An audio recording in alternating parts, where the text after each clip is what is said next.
कानी बहू। किशोरी लाल जी के बेटे राघव की शादी की बात जगह जगह चल रही थी, लेकिन किशोरी लाल जी को कोई लड़की पसंद ही नहीं आती थी। और उसकी एक ही वजह थी, किशोरी लाल जी का लालची होना। उनको लड़की वालों से मोटा दहेज चाहिए था और इसी चक्कर में एक दिन वो एक बहुत पैसे वाले के घर अपने बेटे का रिश्ता लेकर पहुंचे। उस आदमी का नाम था ओम प्रकाश। देखिए किशोरी लाल जी, मेरी एक ही बेटी है और मेरी सारी संपत्ति जायदाद सब कुछ मेरी बेटी नैना का ही है। पापा, नाम से लगता है बहुत खूबसूरत होगी। कितना अच्छा नाम है ना, नैना। ओ, वैसे बात तो सही है आपकी। अब इतना पैसा है, जमीन जायदाद है, इकलौती बेटी, आप भी क्या करेंगे? सब कुछ उसे ही देंगे ना। बिल्कुल ठीक पहचाना आपने। बस बेटी की शादी और सारी जायदाद उसके नाम। पापा, बिना देखे हाँ कर दीजिए ना। इतना अच्छा रिश्ता फिर कहाँ मिलेगा? माला माल हो जाएंगे हम। मैं अपनी बेटी को बुलाता हूँ। अरे नहीं नहीं नहीं नहीं, आपकी बेटी का नाम नैना है, सुनकर ही लगता है बहुत सुंदर होगी। रहने दीजिए अंकल, मैं तो आपकी बेटी के नाम से ही इतना खुश हो गया हूँ कि उसे बिना देखे शादी करने को तैयार हूँ। अब तो मैं उसका चेहरा सीधे शादी के बाद ही देखूंगा। और इस तरह राघव नैना का चेहरा नहीं देखता और उससे शादी कर लेता है।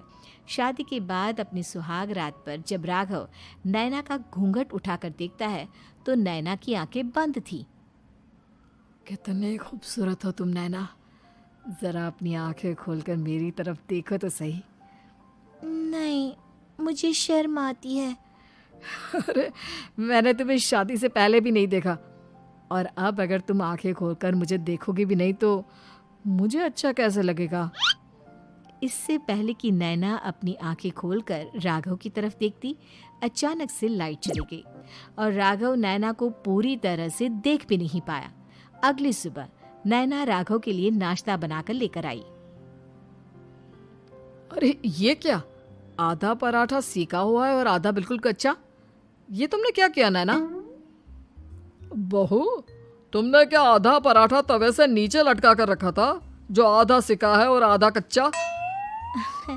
मुझे जितना दिखेगा उतना ही तो सीखूंगी ना पापा जी। जहाँ जहाँ मुझे नजर आ रहा था वहाँ मैंने सीख लिया, जहाँ जहाँ नहीं दिखा वहाँ कच्चा रह गया होगा। इसका क्या मतलब है? ये कैसा मजाक कर रही है तुम? अरे बहू, तुमने इतना लंबा घूंघट क्यों लगाया हुआ है? देखो, हमारे घर में बहुओं को बेटी की तरह रखा जाता है, और फिर तुम तो इतना सारा माल लेकर आई हो। देखो, ये घूंघट डालकर रखने की कोई ज़रूरत नहीं है। हाँ नैना, पापा जी ठीक कह रहे हैं, तुम तो आराम से रहो, अपना ही घर समझो। नैना अचानक से अपना घूंघट उठा लेती है। अरे ये क्या पापा, नैना की तो एक आंख फूटी हुई है। नाम से नैना, लेकिन ये तो कानी बहू निकली। मेरे साथ धोखा हुआ है, धोखा। बिना दिखाए अपनी कानी लड़की मेरे संग ब्याह दी। मुझे कानी बीवी नहीं चाहिए। मुझे अभी ओम प्रकाश जी से बात करनी पड़ेगी। आखिर उन्होंने मेरे साथ ऐसा किया क्यों? अरे, आप लोगों ने ही तो पापा से कहा था कि आप लोग शादी से पहले मुझे देखना नहीं चाहते। अब मेरे पापा पर क्यों इल्जाम लगा रहे हैं? अरे लेकिन उन्हें बताना तो चाहिए था ना कि तुम कानी हो, एक आंख से तुम्हें दिखाई नहीं देता। किशोरी लाल और राघव नाराज होकर ओम प्रकाश को अपने घर बुलाते हैं। पापा जी, ये आपने क्या किया? शादी से पहले बताया क्यों नहीं कि नैना की आंखों में परेशानी है? अरे, आप ही ने तो लड़की देखने से मना कर दिया था। और लेकिन आप बता तो सकते थे। आपको तो हमारी बेटी की प्रॉपर्टी चाहिए थी, वो भी पूरी की पूरी। अब क्या हुआ अगर उसे आधा दिखाई देता है? प्रॉपर्टी तो आपको पूरी मिल गई ना। अरे ये क्या बात हुई? मेरी शादी प्रॉपर्टी से नहीं, आपकी बेटी से हुई है। अब ये तो पहले सोचना चाहिए था, तब तो मेरी प्रॉपर्टी देखकर तुम्हारी जुबान लप लप आ रही थी। लेकिन मैं कानी लड़की को अपनी बीवी बनाकर नहीं रख सकता। पापा, कुछ करिए ना आप। हाँ, करता हूँ। देखिए ओम प्रकाश जी, आप हमारे साथ ऐसा नहीं कर सकते। और तुम देखो, अगर तुमने मेरी बेटी से शादी तोड़ी ना, तो जो भी प्रॉपर्टी मैंने तुम्हें दी है वो तो पूरी की पूरी वापस ले ही लूँगा, और आधी प्रॉपर्टी तुम्हारी भी लूँगा। अरे मेरी आधी प्रॉपर्टी भला क्यों लेंगे आप?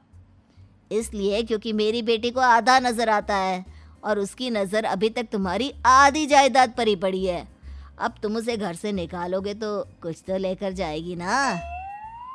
और अगर हम आपकी बेटी को अपने घर की बहू बना कर रखे तो?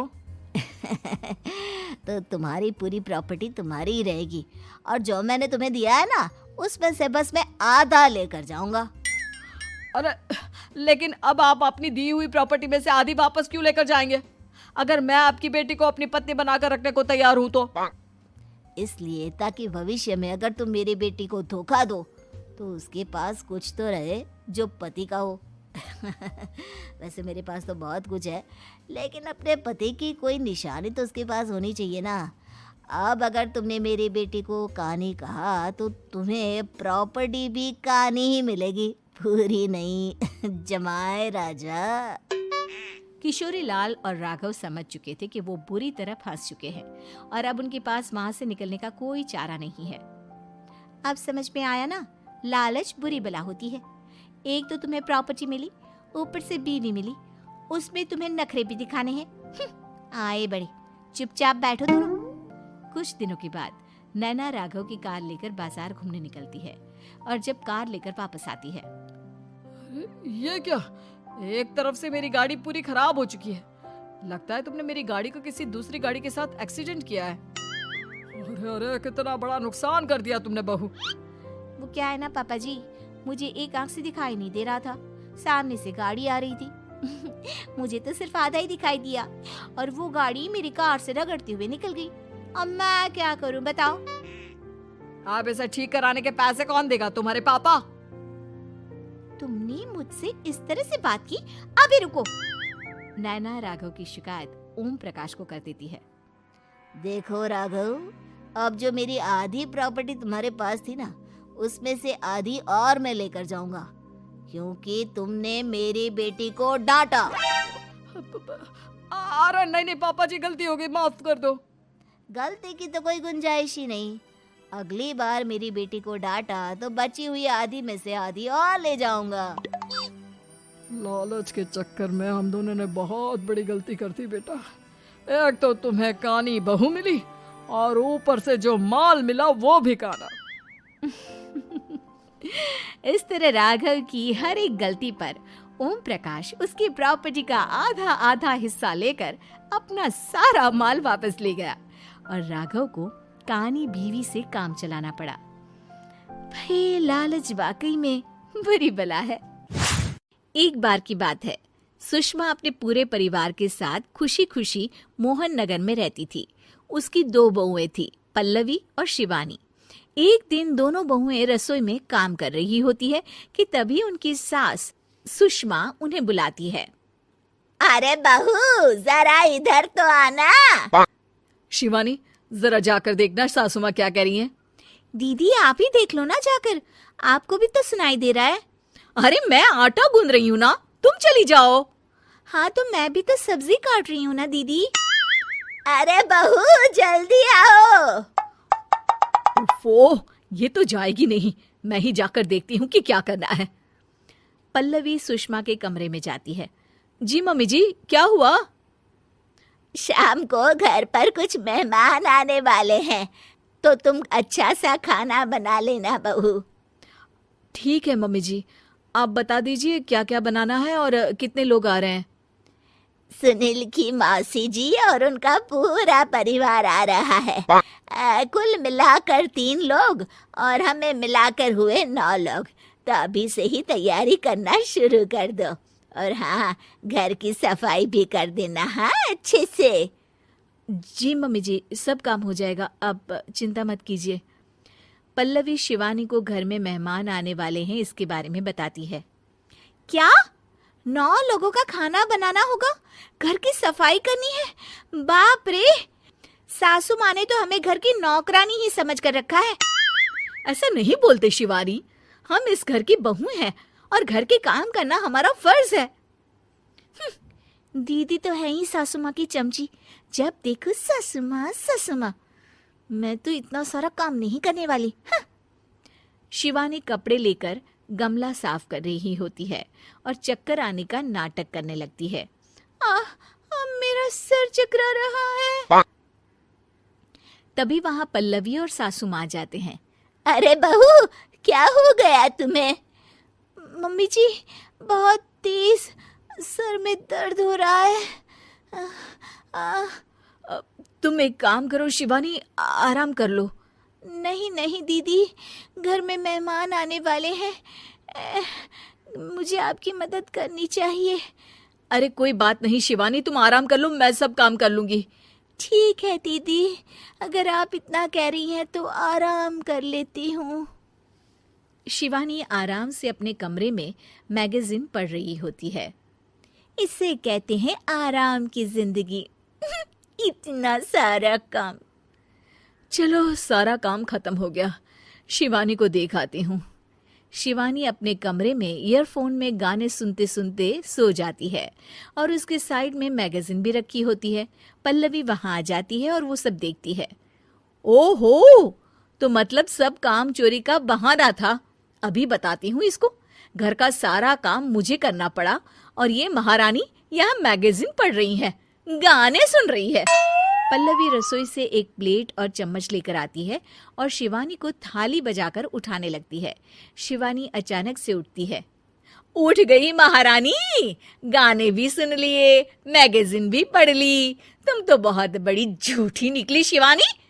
तुमने सर दर्द का बहाना बनाया ताकि काम करने से बच सको। हाँ, बनाया बहाना। तो क्या करती, इतने सारे काम करती। मुझे कोई शौक नहीं है चापलूसी का। क्या चापलूसी? तुम्हें लगता है कि मैं सारे काम चापलूसी के लिए कर रही हूँ? और नहीं तो क्या। तभी वहां सासू माँ आ जाती हैं। अरे बहू, वो लोग बस आने ही वाले हैं, तुम तैयारियां कर लो। जी सासू माँ, तुझे तो मैं बाद में देखती हूँ। सब खाना खाने बैठते हैं और खाना शुरू करते हैं। तभी सुनील की मौसी बोलती है। वाह भाई वाह, खाना तो बहुत ही अच्छा बना है सुषमा जी, एक एक चीज में क्या स्वाद है। ये सुनकर शिवानी मुंह बना लेती है। उसे अपनी जेठानी की इतनी तारीफ रास नहीं आती। आपकी बहुएं तो बहुत ही अच्छा खाना बनाती हैं। हाँ, बनाती तो दोनों ही अच्छा है, पर आज ना ये सारा खाना बड़ी बहू ने बनाया है। छोटी बहू की तबीयत ठीक नहीं थी, सो इसलिए। मानना पड़ेगा सुषमा जी, आपकी बड़ी बहू तो बहुत ही गुणवान है। पल्लवी की तारीफ सुनकर शिवानी को जलन होती है। पल्लवी ये सुनकर खुश हो जाती है और शिवानी की तरफ देखकर उसे चिढ़ाती है। कुछ देर बाद मेहमानों के जाने का वक्त हो जाता है। मौसी जी सबके लिए उपहार लाई होती है। वो सबको शगुन के पैसे देती हैं और अंत में पल्लवी के पास आती है। तुम्हारे लिए शगुन का लिफाफा तो है ही, पर बहू तुम्हें एक और उपहार भी मिलेगा, इतना अच्छा खाना बनाने के लिए। मौसी अपने सोने के कंगन निकालकर पल्लवी को पहना देती है। ये लो, ये मेरे मनपसंद कंगन है, अब से ये तुम्हारे हुए। धन्यवाद मौसी जी। ये देखकर शिवानी तो पूरी तरह से जल जाती है और गुस्से से रसोई में चली जाती है। तभी वहां पल्लवी आ जाती है और उसे अपने कंगन दिखाने लगती है। देवरानी जी, अब आपका सर दर्द ठीक तो है ना? मुझे लगता है कि अब सर दर्द शुरू हो गया होगा आपका।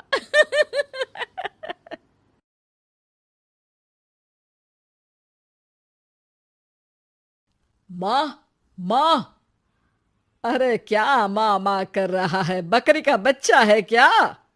अरे माँ मजाक छोड़ो, मुझे फाइनली वो मेन चौराहे वाली दुकान मिल गई है। अब देखना, आपका बेटा दुगनी स्पीड से पैसा कमाएगा। उफ़ो, ये क्या? मेरी ऑनलाइन मेकअप क्लास चल रही है, इतनी जोर से क्यों बोल रहे हो आप दोनों? अरे मेरी धर्म पत्नी जी, मेकअप क्लास बाद में करना, वो चौराहे वाली दुकान मिल गई है हमको। अरे वाह, रुको मैं अपनी माँ को फोन लगाकर बता देती हूँ। अरे मैं भी अपने रिश्तेदारों को बता देती हूँ, कितनी खुशी की बात है। हाँ हाँ, मैं भी अपने दोस्तों को बता देता हूँ, 1 हफ्ते बाद रजिस्ट्री है। बस घर में खुशी का मौका था। उन तीनों ने अपने अपने फोन उठाए और लोगों में बात फैलाना शुरू कर दिया। और रही सही कसर श्वेता बहू ने अपने पड़ोस में सबको बताकर कर दी। अरे वर्मा आंटी, अब हम भी जल्दी कार ले लेंगे, घर का रेनोवेशन होगा और ठाट से रहेंगे हम भी। अरे ऐसा क्या हुआ, लॉटरी बाटरी लग गई है क्या? अरे इस बार चौराहे वाली मॉल में हमको भी दुकान मिल गई है, दुकान नंबर 21, जो एकदम चौराहे पर है। अब ग्राहक बढ़ेंगे तो आमदनी भी बढ़ेगी ही ना। अरे वाह, कितनी खुशी की बात है। मैं बहुत खुश हूँ तुम्हें इतना खुश देख के। बाकी एक बात कहूँ, सबको मत बताते फिरना, किसी की नजर लग जाएगी तो खुशी की खबर वापस लौट जाएगी। हैं? ऐसे थोड़ी ना होता है, अब डरा रही हो। अरे सही कह रही हूँ, काली नजर कहते हैं इस चीज को, जब आप किसी को कुछ बताओ और वो काम बिगड़ जाए। अरे लेकिन मैं तो। तुमने सबको बता दिया ना? हाँ, फोन लगा लगा के। अब बच के रहना, काली नजर बड़ी खतरनाक होती है। श्वेता इतनी खुश रहती है कि वो वर्मा आंटी की बात पर ध्यान ही नहीं देती, जबकि पड़ोस में और भी लोगों से खुशी की खबर शेयर करती रहती है। अगले दिन राजेश बहुत दुखी होकर घर आता है। अरे बेटा, क्या हुआ? मुंह क्यों सूजा हुआ है? मधुमक्खी ने काट लिया क्या? माँ, वो दुकान किसी और के पास चली गई, किसी ने ज्यादा भाव लगा दिया। अरे पर बात तो आपसे हुई थी ना उस दुकान वाले की। हाँ, आज मैं टोकन अमाउंट देने गया था, तब मुझे पता चला। कोई आकर सुबह मुझसे पहले ही ज्यादा अमाउंट दे गया। काली नजर। क्या कहा? वर्मा आंटी ने समझाया था कि किसी को बताना मत, वरना काली नजर लग जाएगी। अच्छा, तुम्हें उनकी बात मान लेनी चाहिए थी। उनकी बात मान लेती, लेकिन उसके पहले ही सबको बता चुके थे ना हम तीनों। अरे अगली बार से ध्यान रखेंगे, कोई भी नई चीज होगी तो किसी को नहीं बताएंगे। तीनों कुछ दिन ऐसे ही रहते हैं, पर एक दिन श्वेता को एक मेल आता है। राजेश, मेरा ऑनलाइन मेकअप कोर्स कंप्लीट हो गया, अब मैं खुद का पार्लर खोल सकती हूँ। अरे वाह, अपने मोहल्ले में ही खोलते हैं? ये जो घर के सामने दुकान है ना, वहीं? हाँ, यहाँ सस्ती भी मिल जाएगी। अगले दिन श्वेता वर्मा आंटी के पास जाती है मिठाई का डब्बा लेकर। अरे आओ आओ, कैसे आना हुआ? जोर से नहीं बोलूंगी। वो सामने वाली दुकान है ना, वहां मैं अपनी पार्लर की दुकान खोलने वाली हूँ, उसकी मिठाई है। अरे वाह, बहुत बधाई हो तुमको। हाँ, मैं कमाने लगूंगी तो राजेश पर पूरे घर का बोझ नहीं रहेगा ना आंटी जी। ये तो है, पर ये बता कि तूने ये बात किसी और को तो नहीं बताई ना? अरे नहीं नहीं, पिछली बार गलती कर दी थी, काली नजर लगी किसी की और राजेश के हाथ से वो दुकान चली गई थी। सबको मत बताना। चलो मैं चलती हूँ, कल दुकान की बात करने भी तो जाना है। अगले दिन श्वेता दुकान के लिए मालिक से बात करने जाती है। अरे लेकिन दुकान तो हम कल रात को ही किसी को दे चुके हैं। कल ही? हाँ, कल ही। 2 दिन बाद कोई यहाँ पार्लर भी खोल लेगा, अब कहीं और दुकान देख लीजिए। अरे पर हमको भी तो पार्लर ही खोलना था। हाँ भाई, एक ही दुकान है, आधी आधी तो नहीं दे सकता ना मैं। राजेश और श्वेता घर पर हताश होकर आ जाते हैं। इस बार तो किसी को बताया भी नहीं था, अब किसकी काली नजर लग सकती है? सुनो, तुमने माँ को बताया था क्या? अरे कैसी बात कर रही हो? माँ की नजर थोड़ी ना लगेगी। पक्का तुमने किसी को नहीं बताया था ना? सिर्फ वर्मा आंटी को बताया था, उन्होंने ही मुझे किसी को नहीं बताने को कहा। अरे यार, तुम भी सही हो, मेरी माँ को नहीं बताने को कह रही हो, पर वर्मा आंटी को बताना तुम्हें जरूरी लगा। अरे वर्मा आंटी ने ही तो काली नज़र के बारे में बताया था ना, वो हमेशा हमारा भला ही तो चाहती हैं। मेरी माँ भी हमारा भला ही चाहती है। अरे पर चिल्ला क्यों रहे हो? बात नहीं कर सकते क्या आराम से? नहीं आता वो आराम से बात करना, और करना भी नहीं चाहता हूं मैं। दुकान जाने का दुख गुस्से में बदल गया था और राजेश और श्वेता में बात बंद हो गई थी। 2 दिन बाद मोहल्ले में पार्लर का इनॉग्रेशन हुआ, जिसमें मोहल्ले के सभी लोगों को बुलाया गया, पर श्वेता, राजेश और माँ नहीं जाते। माँ, अंदर आ जाओ, क्या देख रही हो? अरे नया पार्लर देख रही हूं अपने आंगन से। देखो, माँ को दूसरे का सुख देखने में कितना मजा आ रहा है। मेरा दुख नहीं दिख रहा इन्हें। यह मेरा पार्लर भी तो हो सकता था। अरे चुप रहो यार, हर बात में लड़ाई क्यों ढूंढ रही हो? राजेश और श्वेता फिर बहस करने लगते थे। तभी माँ ने दोनों को बाहर बुलाया। अरे जरा देखो तो, दुकान चलाने वाले का बोर्ड पर नाम क्या लिखा है? श्रुति वर्मा। गाड़ी निकाले बेटा, हमें कहीं जाना है। काली नजर का इलाज कराने? राजेश अपनी बाइक निकालता है। तीनों ट्रिपलिंग कर रहे हैं। माँ राजेश को उस मॉल वाली दुकान पर लेकर जाती है जहां राजेश अपनी दुकान खोलने वाला था। यही दुकान लेना चाहता था ना तू? हाँ, पर इनको भी दुखी करने लेकर आई हो क्या यहाँ पर दुकान दिखाकर? वहां काफी नहीं था? अरे श्वेता, थोड़ा सब्र रख, अभी पता चलेगा कि हम यहाँ क्यों आए हैं। बता, इस दुकान चलाने वाले का नाम क्या है? अनुपम वर्मा। कुछ समझ में आया? वो दुकान वाली श्रुति वर्मा, ये दुकान वाला अनुपम वर्मा, और हमारे पड़ोस में हमने उस दुकानों के बारे में बताया किसको था? अब वर्मा आंटी को। मतलब वर्मा आंटी ही हमारा काम बिगाड़ रही है? नहीं नहीं, ऐसा नहीं हो सकता, ये बस इत्तेफाक है। राजेश अपना फोन निकालता है और श्रुति वर्मा और अनुपम वर्मा के नाम फेसबुक पर सर्च करता है, जहां ये दोनों ही वर्मा आंटी के रिश्तेदार होते हैं। श्वेता को समझ में आ जाता है कि वर्मा आंटी की ही नजर काली नजर है। अब क्या करना है? कोई भी खुशी की खबर हो तो काली नजर से बचना है, यानी वर्मा आंटी से बचना है। अरे पर मुझे ये समझ में नहीं आया कि वो हमारे साथ ऐसा क्यों करेंगी। अरे बेटा, एक सीख है, दूर के आदमी को आपकी तरक्की से कम परेशानी होगी, पड़ोसी को ज्यादा। दोनों माँ की बात में हामी भरते हैं और अगला काम चुपचाप करने की कसम खाते हैं, ताकि आगे से वर्मा आंटी कोई काम ना बिगाड़ सके। वारी ननद। अंजलि की उम्र लगभग 30 साल हो चुकी थी। वो एक स्कूल में टीचर की जॉब करती थी। अंजलि के घर में उसकी माँ के अलावा उसका छोटा भाई और भाभी भी रहा करते थे। 30 साल की उम्र होने के बाद भी अंजलि की अब तक शादी नहीं हुई थी। इस बात को लेकर अंजलि की माँ रुक्मिणी देवी काफी परेशान रहा करती थी।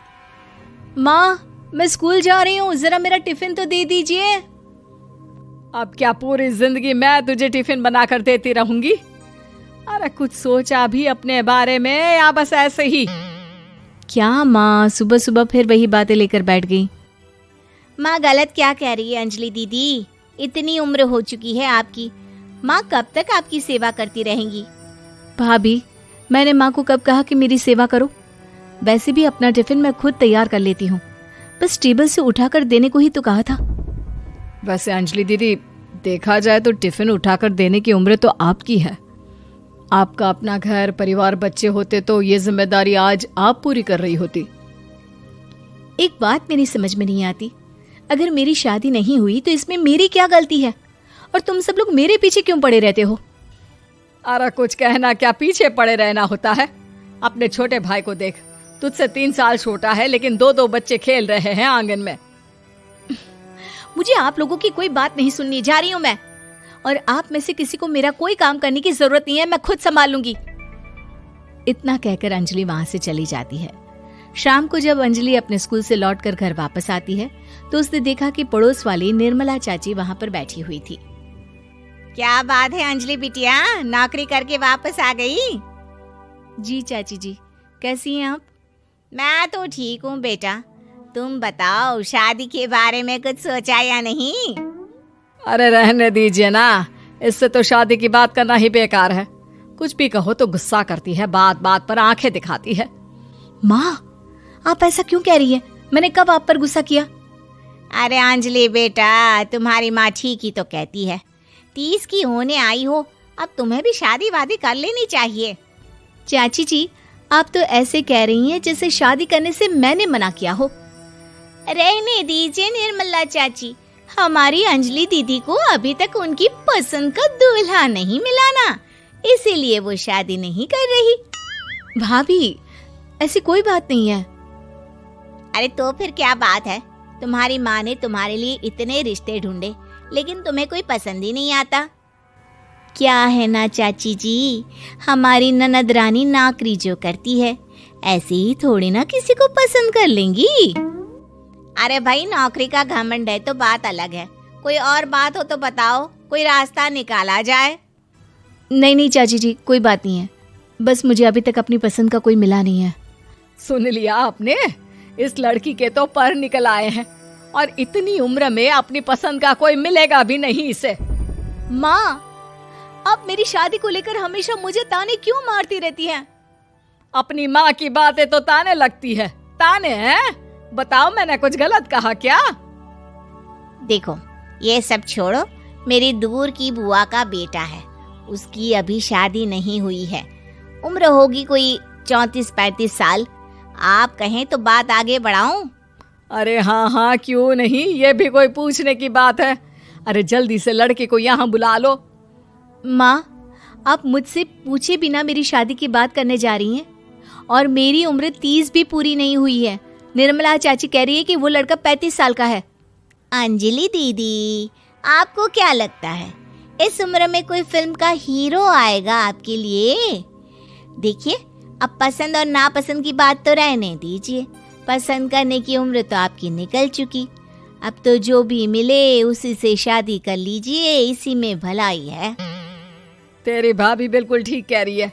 अब जैसा रिश्ता मिले उसके लिए हाँ कर देना, ताकि हम भी गंगा नहाए। ठीक है, चलिए मैं उस लड़के को कहती हूँ, वो कल ही अंजलि को देखने आ जाएगा।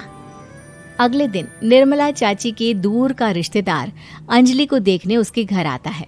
उसका नाम था अजय। अंजलि जी, तो आप नौकरी करती हैं, वो भी स्कूल में? जी हाँ, मैं स्कूल में टीचर हूँ।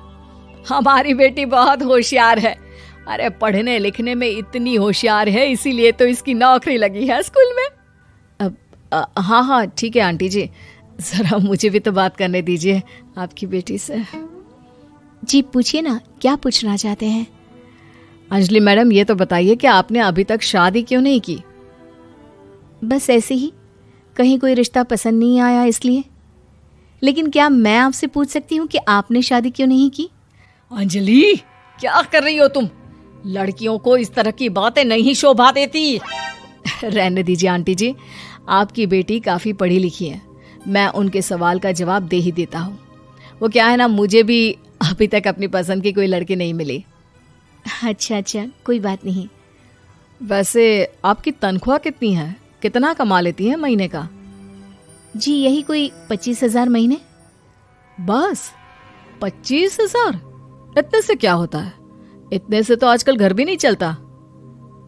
आपके कहने का क्या मतलब है? अरे मैं तो ये सोच कर आया था कि नौकरी वाली लड़की है, आराम से 40,000 कमाती होगी। माफ कीजिएगा, आपका और मेरा रिश्ता नहीं हो सकता। जी कोई बात नहीं, मुझे भी आपके साथ शादी करने में कोई इंटरेस्ट नहीं है। अंजलि, किस तरह की बात कर रही हो? घर आए रिश्ते को ठुकरा रही हो तुम। दीदी, अब इस उम्र में आपको इतनी अकड़ नहीं दिखानी चाहिए। अच्छा खासा रिश्ता हाथ से निकल गया, कहीं ऐसा ना हो कि जिंदगी भर कुंवारी ही रह जाओ आप। कुछ दिन और ऐसे ही निकल जाते हैं और अंजलि की शादी कभी नहीं होती। अंजलि के परिवार वाले बिंदास उसे ताने मारते रहते हैं, लेकिन अंजलि एक बड़ी नौकरी की तैयारी करती है और उसमें सिलेक्ट होने के बाद अंजलि को एक बहुत बड़ी नौकरी मिल जाती है। अब तो दीदी के नखरे और भी ज्यादा बढ़ जाएंगे भाई। अब तो इतनी बड़ी नौकरी जो लगी है, अब इनकी शादी होने से रही। माँ, मुझे नौकरी के लिए दूसरे शहर जाना पड़ेगा। आप जानती हैं ये बहुत बड़ी जॉब है और इसमें पैसे भी बहुत ज़्यादा मिलेंगे। अच्छा, कितने पैसे मिलेंगे बेटा? माँ, मुझे हर महीने 90,000 सैलरी मिलेगी। क्या? अरे वाह वाह, ये तो बहुत अच्छी बात है। लेकिन फायदा क्या? कितने भी पैसे मिले, शादी तो हुई नहीं ना तुम्हारी। अंजलि नौकरी करने के लिए दूसरे शहर में चली जाती है और जब कुछ महीनों के बाद वो वापस घर आती है तो उसे अपने पति के साथ देखकर उसके घर वाले हैरान रह जाते हैं। अरे अंजलि, तूने शादी कर ली और हमें बताया तक नहीं। और दामाद जी करते क्या हैं? इतनी बड़ी कार है उनकी। माँ, मैं आपको सब कुछ बताना चाहती थी लेकिन आप सबके ताने सुनकर बहुत दुखी हो गई थी और इसलिए मैंने अपनी पसंद से शादी कर ली। मेरे पति मेरे साथ ही ऑफिस में नौकरी करते हैं और बहुत बड़े अफसर हैं। और एक बात बताऊं माँ, आज मैं बहुत खुश हूं। शिल्पा शहर की पढ़ी लिखी और होशियार लड़की है जिसकी शादी उसके पापा के सालों पुराने वादे की वजह से गांव के विकास से हो जाती है। शिल्पा की सास पुराने ख्यालों की होती है। अरे शहर की हो, इसका मतलब ये नहीं कि जो मन आए करोगी। घर के कुछ नियम है जो तुम्हें भी मानने पड़ेंगे। हाँ मम्मी, मुझे रीति रिवाज से कोई दिक्कत नहीं है, पर ऐसे नियम जिनका कोई मतलब ना बने वो तो गलत है। हाय, देखो तो, अरे घर आए एक दिन पूरा नहीं हुआ और सास से जुबान लड़ाना भी शुरू। नहीं हो, बहू हो, अपनी हद में रहना सीख लो। हाँ। इतने में विकास भी वहां आ जाता है। माँ, मुझे लगता है शिल्पा को घर रहने की जगह दुकान चलना चाहिए। इसकी नई चीजों की समझ और सोच हमारे बिजनेस के लिए बहुत अच्छी रहेगी। बेटे की बात सुनकर माँ को बहुत गुस्सा आ जाता है। अच्छा, अरे बीवी के आते ही तेरे तो सुर बदल गए। अगर ये दुकान जाने लगी तो गांव में क्या इज्जत रह जाएगी हमारी? है लोग क्या कहेंगे? ये कहीं नहीं जाएंगे बस। हाँ।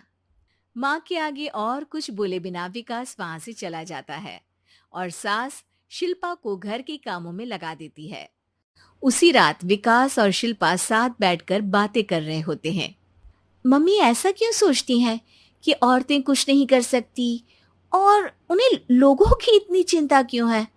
पापा की डेथ के बाद माँ ने दुकान संभालने की कोशिश की थी, पर लोगों ने उल्टी सीधी बातें सुनाकर उनका आत्मविश्वास इतना गिरा दिया कि वो कुछ कर ही नहीं पाई और सोचने लगी कि शायद औरतें ये सब कर ही नहीं सकती, इसलिए उनसे भी नहीं हुआ।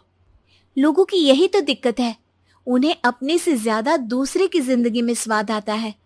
वैसे लोग जिनसे डरते हैं ना, उन्हें ही तोड़ने की कोशिश करते हैं। आप फिक्र मत करो, मम्मी की सोच बदलने का तरीका है मेरे पास। और अगले ही दिन से शिल्पा अपनी सास की सोच बदलने और लोग क्या कहेंगे के डर को खत्म करने की जद्दोजहद में जुट जाती है। मम्मी, आपको पता है गीता, बबीता, अरे जिनके ऊपर दंगल फिल्म भी बनी है। मैं फिल्म बिल में नहीं देखती। हाँ। वो हरियाणा की लड़कियां हैं, दोनों रेसलर हैं। उन्होंने जब ये शुरू किया था ना तो लोगों ने बहुत बातें बनाई, बुरा भला बोला, मजाक भी बनाया, लेकिन उन्होंने ना किसी की सुनी, ना अपने ऊपर से विश्वास खोया और ना ही हार मानी। और देखो आज किस मुकाम पर है। अरे तो ये सब मुझे क्यों सुना रही है? हाँ। नहीं नहीं, बस ऐसे ही, हमें अपने आसपास की खबरें तो रखनी चाहिए ना। ऐसा कहकर शिल्पा अपनी सास को सोच में डालकर वहां से चली जाती है। अब शिल्पा हर दिन दुनिया के अगेंस्ट अपनी हिम्मत से सक्सेसफुल बनने वाली लड़कियों की कहानी अपनी सास को सुनाने लगती है। इसी तरह कुछ समय बीत जाता है। और माँ, आजकल बहुत चुप चुप रहती हो, सब ठीक तो है ना? बस कुछ सोचती रहती हैं, इसीलिए ज्यादा बोल नहीं पाती। ऐसा क्यों हुआ माँ, कोई दिक्कत है क्या? अरे तेरी पत्नी ही दिक्कत है। मैंने क्या किया? अरे रोज मुझे कुछ समझाने के मकसद से एक नई कहानी सुनाती है। पर खुद नहीं जानती कि मुझे सब पहले से पता है। हाँ, तो फिर दिक्कत क्या है माँ? लोग क्या कहेंगे? अरे उनका तो काम ही है कुछ ना कुछ कहना।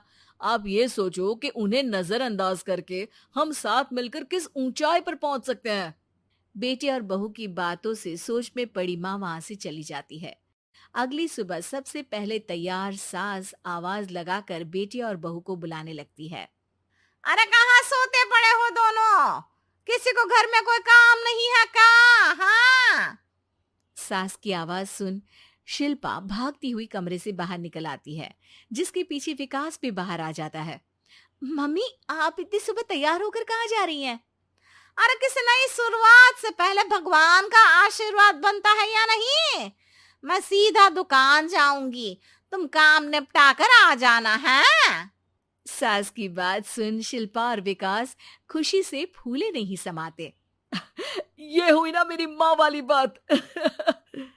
पूरा परिवार मिलकर दुकान पर काम करने लगता है, जिसमें विकास और उसकी माँ दुकान संभालते हैं तो शिल्पा काम को ऑनलाइन डाल शहर और इंटरनेट का काम संभालने लगती है, जिसे देख गांव में लोगों के बीच गॉसिप शुरू होते देर नहीं लगती।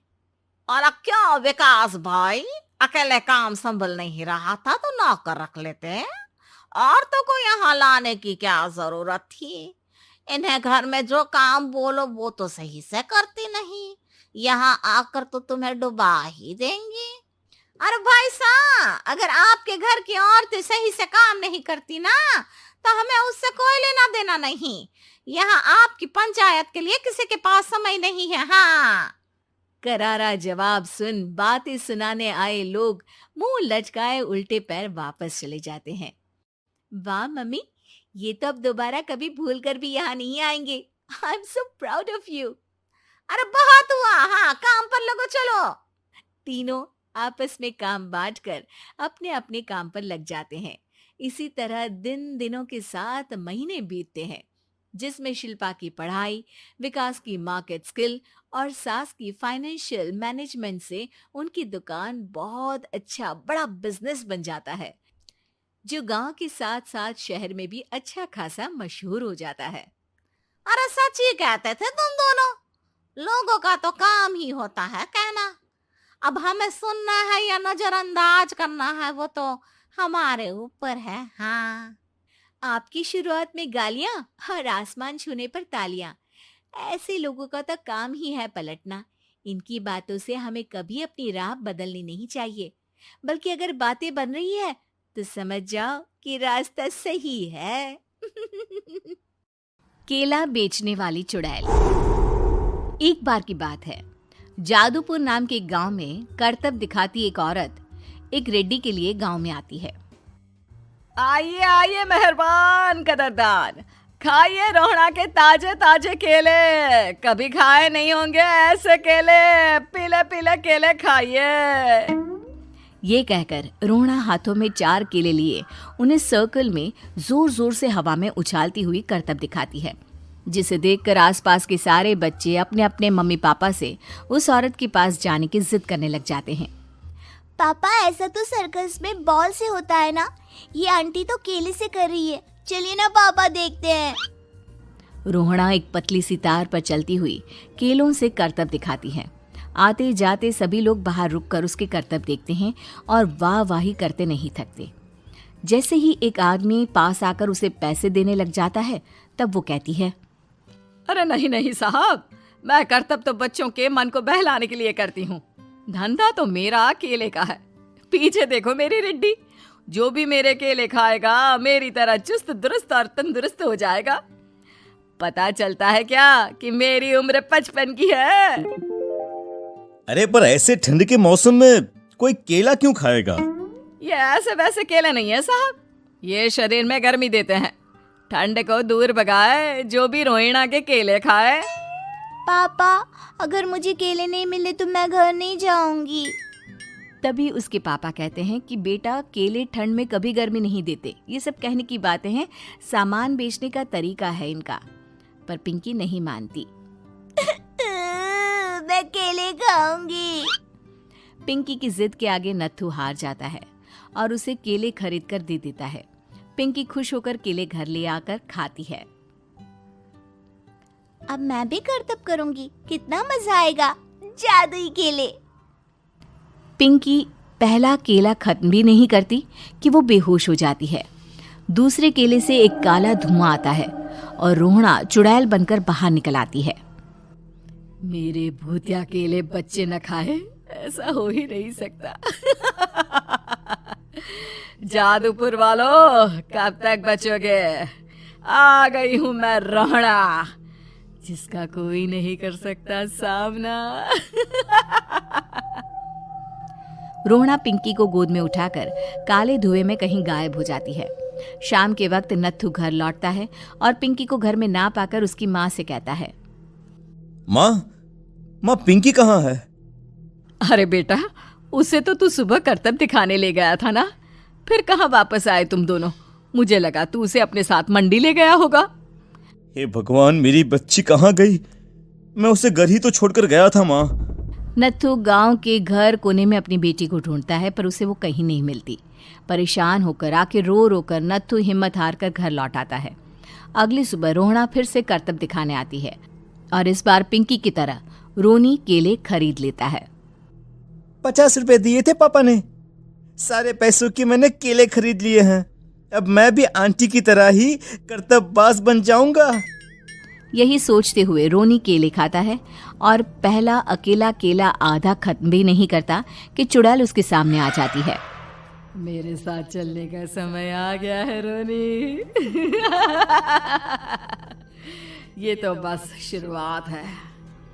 अब इस गांव के सारे बच्चे धीरे धीरे मेरे कब्जे में होंगे, एक बच्चा भी नहीं बचेगा।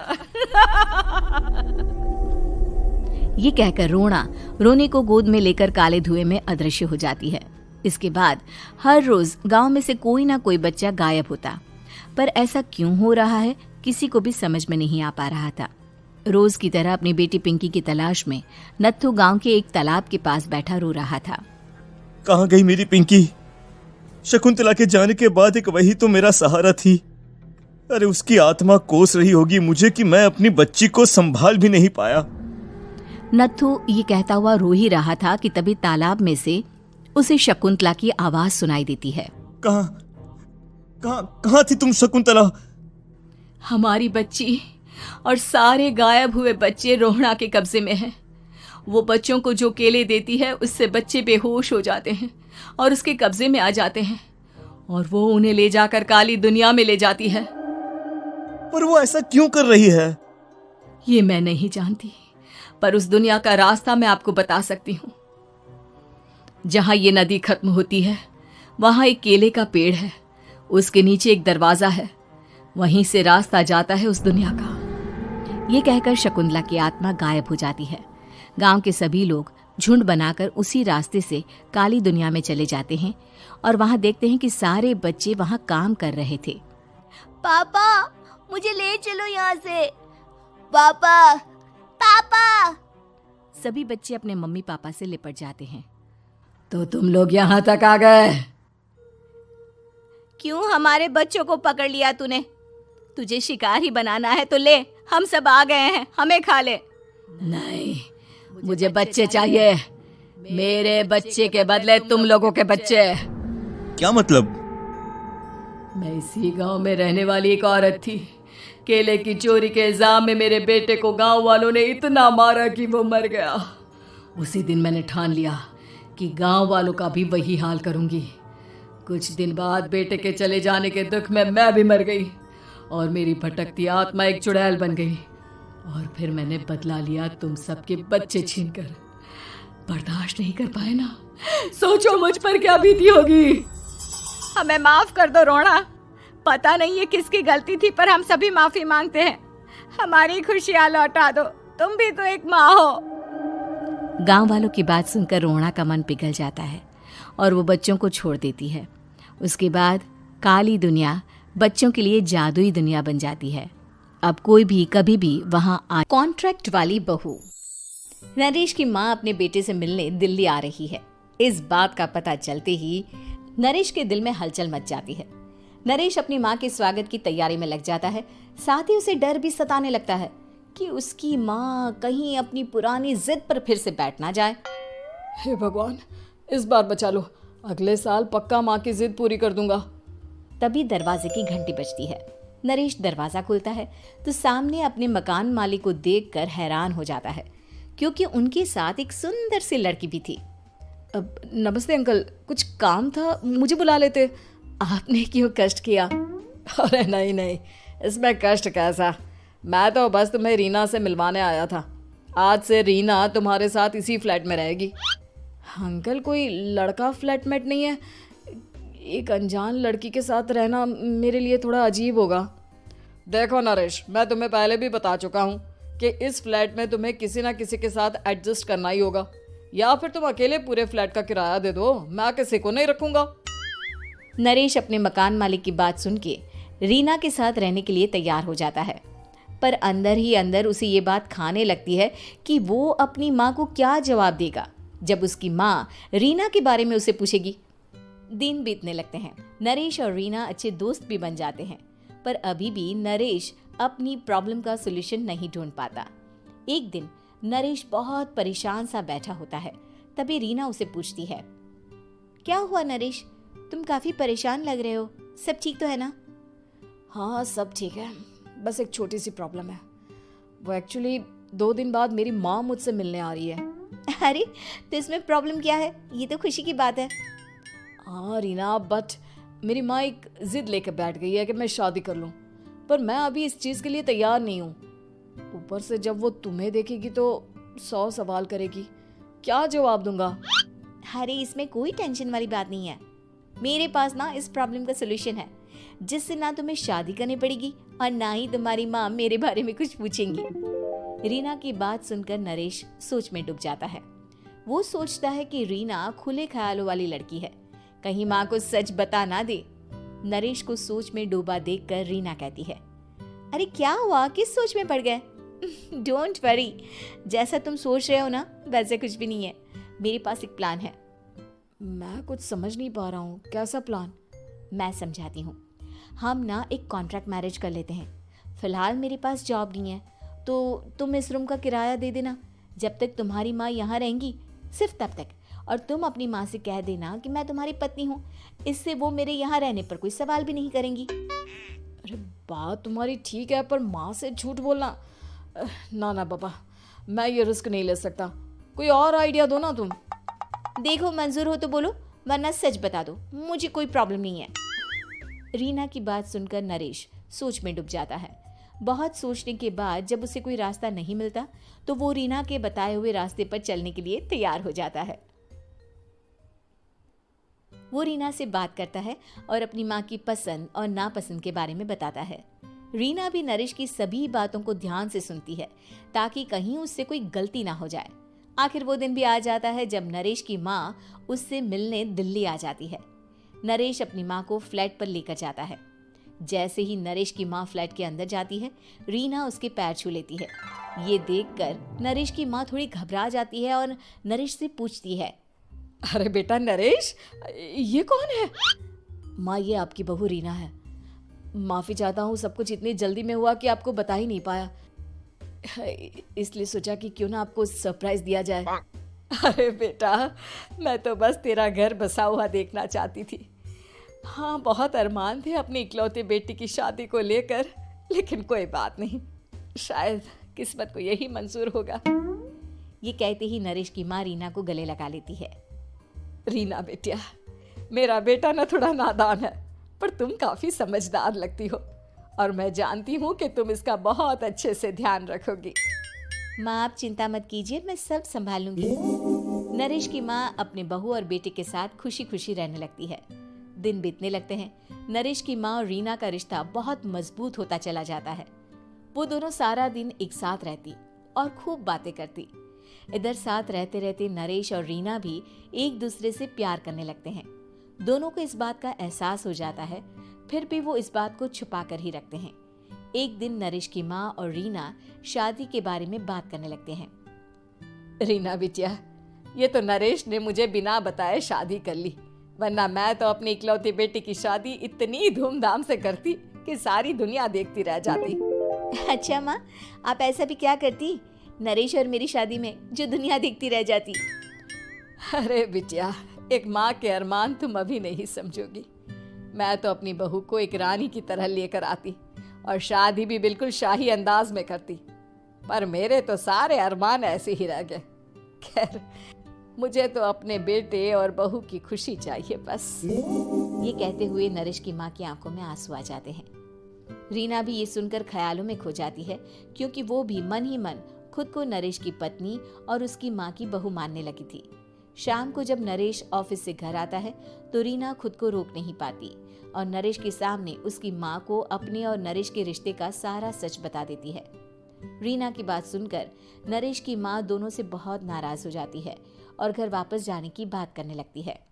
तुम दोनों ने मुझसे सच छुपाकर बहुत ठेस पहुंचाई है मुझे। अब तुम लोगों के साथ नहीं रहना चाहती मैं। कल ही वापस चली जाऊंगी अपने घर। माँ, मुझे माफ कर दो। ये सब मैंने रीना के कहने पर ही किया है, वरना मैं भी आपको कभी ठेस पहुंचाने के बारे में सोच भी नहीं सकता। हाँ माँ, हमने ये सिर्फ आपका दिल रखने के लिए किया। प्लीज हम दोनों को माफ कर दीजिए। तुम दोनों ने मेरे अरमानों के साथ खिलवाड़ किया है, और वैसे भी मुझे अपने बेटे के लिए एक अच्छी लड़की ढूंढनी है, इसलिए मेरा यहाँ से जाना ही बेहतर होगा। माँ की ये बात सुनकर रीना खुद को रोक नहीं पाती। माँ, क्या मैं आपके घर की बहू बनने लायक नहीं हूँ? रीना की बात सुनकर नरेश हैरान रह जाता है। नरेश की माँ भी कुछ समझ नहीं पाती। मैं कुछ समझी नहीं, आखिर तुम कहना क्या चाहती हो? माँ, मैं वो नरेश से बहुत प्यार करती हूँ और साथ ही साथ मैं आपको भी अपनी माँ मान बैठी हूँ। आज जब आपकी बातें सुनी तो खुद को रोक नहीं पाई, इसलिए सारा सच आपको बता दिया। रीना की बात सुनकर नरेश की माँ की आंखों में आंसू आ जाते हैं और वो अपने बेटे नरेश और रीना को गले लगा लेती है। मेरे घर की बहू तो सिर्फ रीना बिटिया ही बनेगी। मैं आज ही तुम दोनों की शादी की तारीख निकलवा दूंगी, बस एक बार तुम्हारे घर वाले मान जाए। उसी दिन रीना के माता पिता भी उनके फ्लैट पर आ जाते हैं। दोनों परिवार आपस में बैठकर बातें करते हैं और शादी के लिए राजी हो जाते हैं। रीना भी कॉन्ट्रैक्ट फाड़ देती है और कहती है, सही मायने में मैं अब बहू बनूंगी। अब तक तो सिर्फ कॉन्ट्रैक्ट वाली बहू थी। केबीसी में करोड़पति पति। सूरज के जीवन का एक ही फंडा था कि मेहनत तो गधा भी करता है, घर बैठे जो कमाए समझदार वही होता है। इसीलिए उसने कभी नौकरी ही नहीं ढूंढी। इस बात से हालांकि उसकी पत्नी शिखा बिल्कुल भी अग्री नहीं करती थी, पर फिर भी सूरज को समझाना बेकार था। टीवी में कैसे बनोगे करोड़पति का ऐड देखकर उसे लगा कि बस अब तो घर बैठे ही वो करोड़पति बन सकता है, और उसके पीछे उसने अपने सारे सोर्सेस एक्टिव कर दिए। 2 हफ्ते में उसके कलीग के साले के पड़ोसी के बेटे का सोर्स निकलता है जो कि उसे शो में पहुंचा सकता है, और सूरज उससे मिलने चला जाता है। अच्छा, तो हमें मुकेश जी बता रहे थे कि आप हमें शो में पहुंचा सकते हैं। हाँ, उसमें कोई तकलीफ नहीं है। मैं कल अगर कोशिश करूँ तो इसी महीने में आपका नंबर आ जाएगा। अरे ये तो बहुत बढ़िया हो गया। अच्छा, वो सिलेबस और क्वेश्चन पेपर का कोई जुगाड़ है क्या? उसका तो कोई जुगाड़ नहीं है। तो वो वाकई में कुछ भी पूछ सकते हैं? हाँ, वो तो बच्चन जी पर है, जो पढ़ते हैं वो पूछ लेते हैं।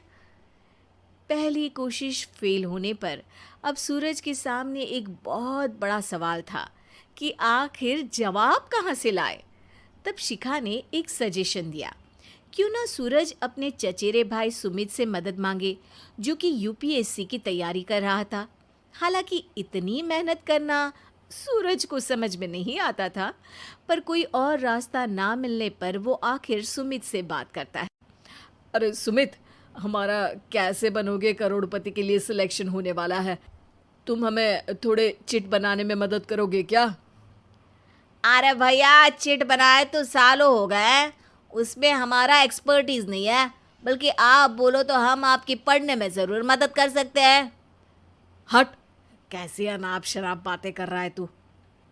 सूरज ने सुमित को मना तो कर दिया था, पर तैयारी करने के सिवाय कोई चारा उसे दिख भी नहीं रहा था।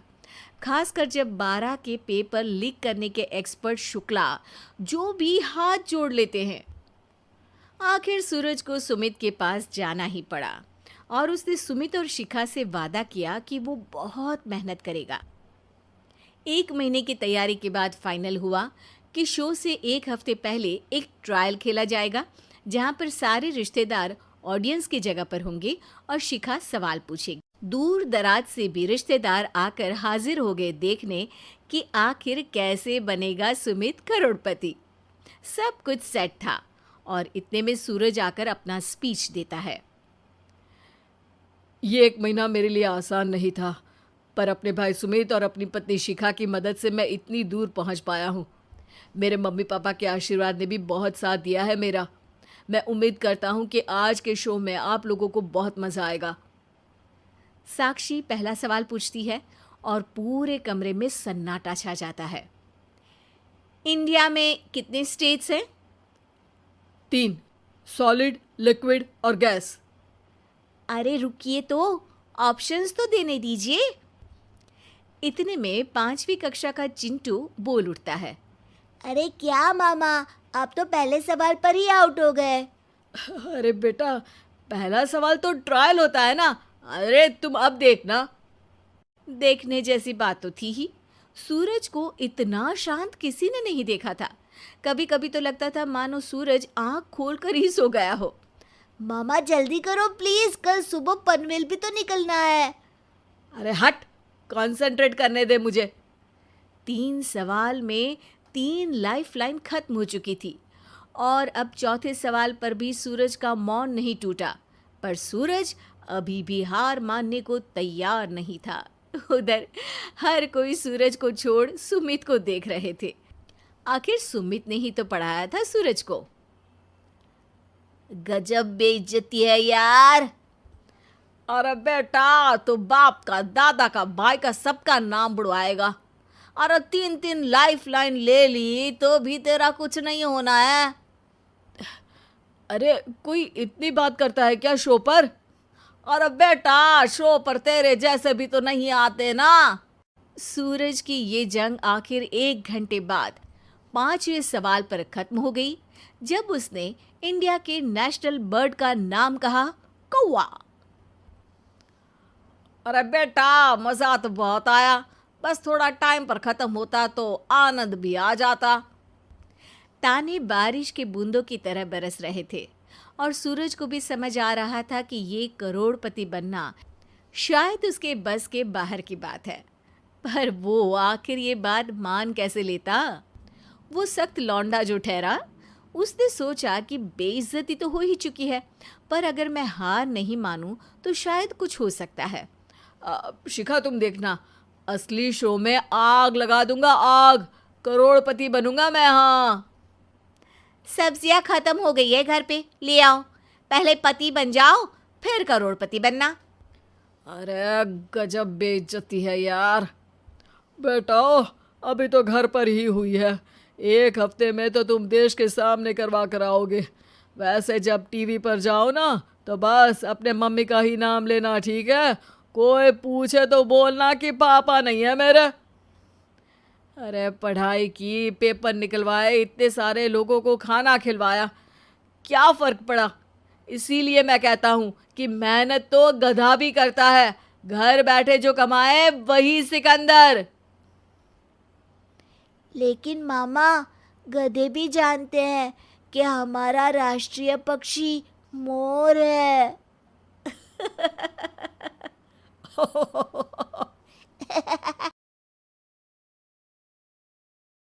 किन्नर चुड़ैल।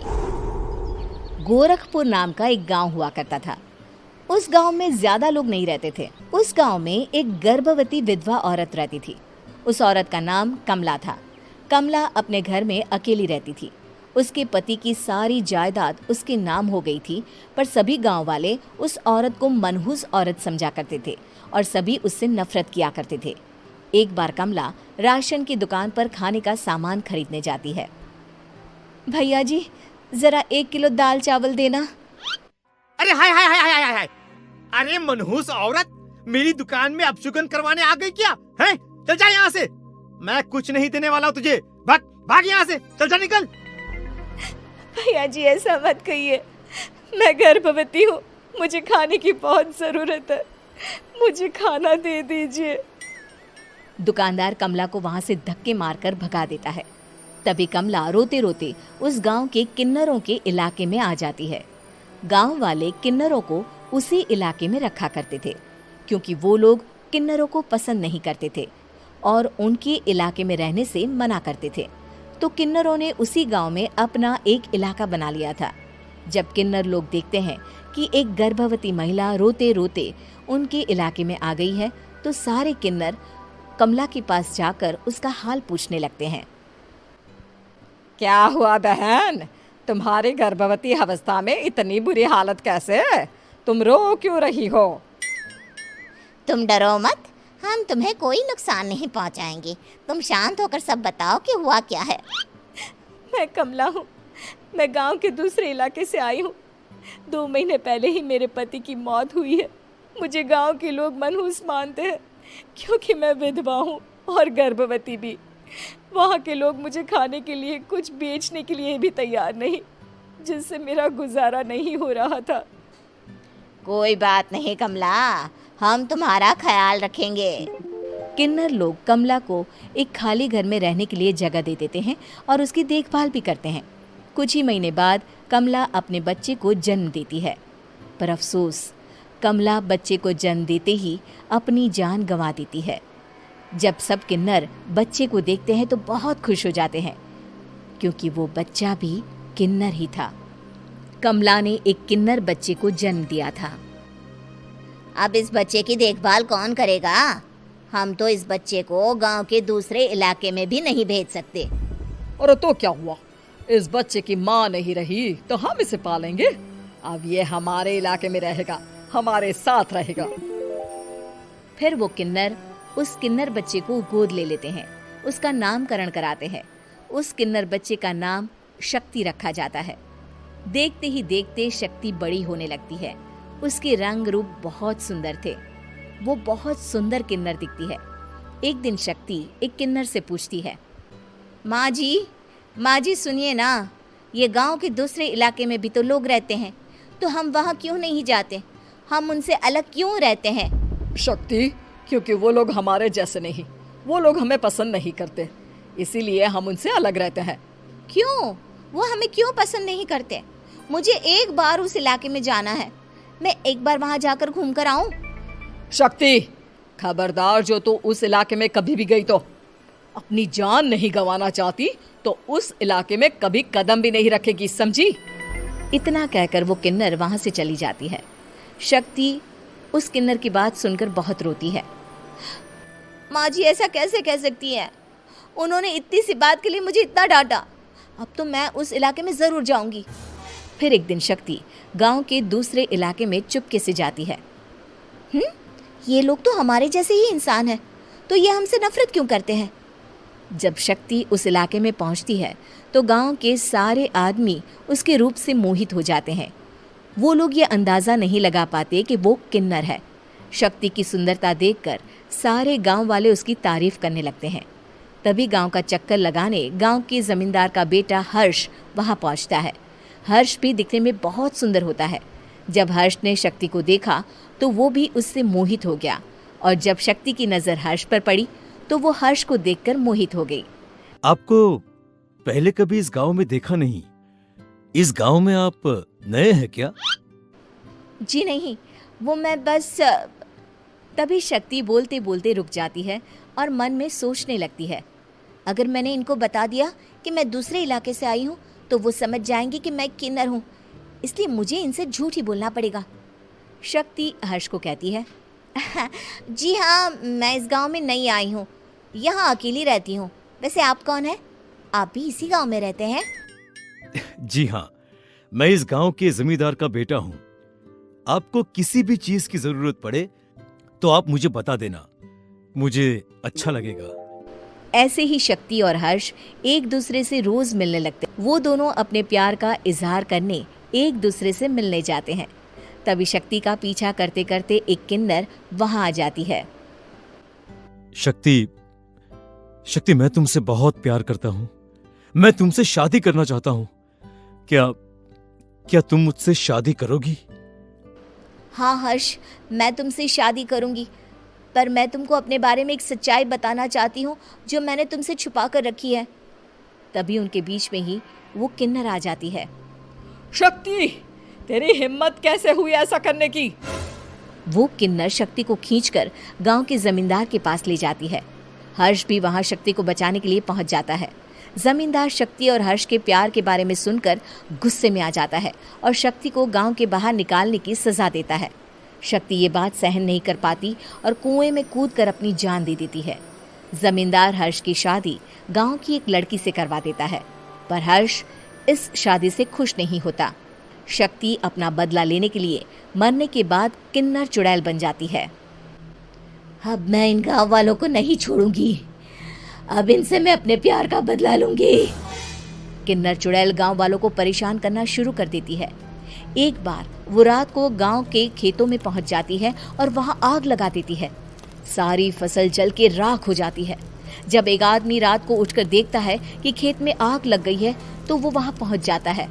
वो देखता है कि खेतों के बीचों बीच एक किन्नर चुड़ैल खड़ी है और वहां खड़े होकर ताली बजा रही है।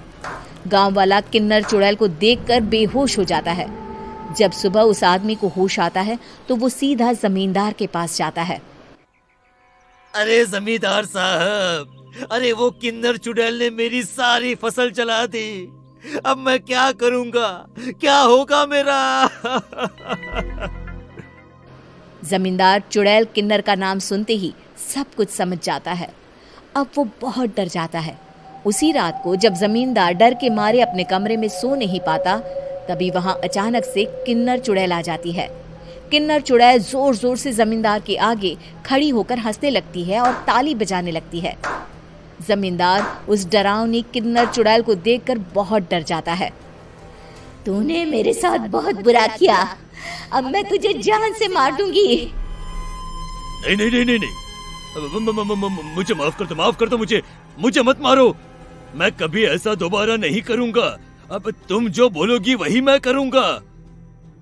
ठीक है, मैं चाहती हूँ कि किन्नर इलाका गांव के इलाके से जुड़े और गांव का कोई भी आदमी किन्नर समाज से द्वेष ना करे, उससे नफरत ना करे, नहीं तो मैं सारे गांव को मार दूंगी।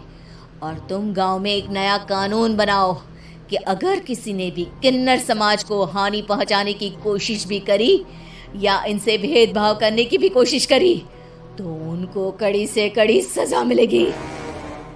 हाँ हाँ हाँ हाँ, मैं ऐसा ही करूंगा। तुम जो बोलोगी वो मैं करूंगा, पर मुझे जाने दो प्लीज। तब वो किन्नर चुड़ैल वहां से चली जाती है। गांव का जमींदार किन्नर चुड़ैल का कहा मानते हुए दोनों इलाकों को एक कर देता है और नया कानून भी लागू कर देता है। तब से वहां किन्नर समाज और बाकी गांव वाले शांतिपूर्वक रहने लगते हैं।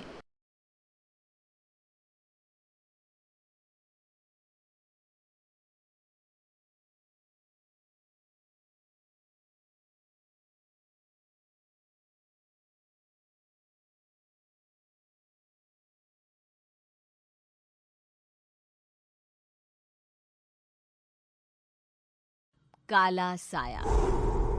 यूं तो बनारस घाट अपनी खूबसूरती के लिए बहुत प्रचलित है, पर घाट के किनारे कई राज लिए बैठे हैं। ये कहानी शुरू होती है बनारस के घाट के पास बने ममता निवास से, जहां प्रिया लाल जोड़े में ममता के घर उसकी बहू बनकर आती है। आओ आओ बहू, घर को अपने पैरों से पवित्र करो। ममता घर की दहलीज पार कर ही रही होती है कि अचानक एक बहुत गंदी सी बास पूरे घर में फैल जाती है।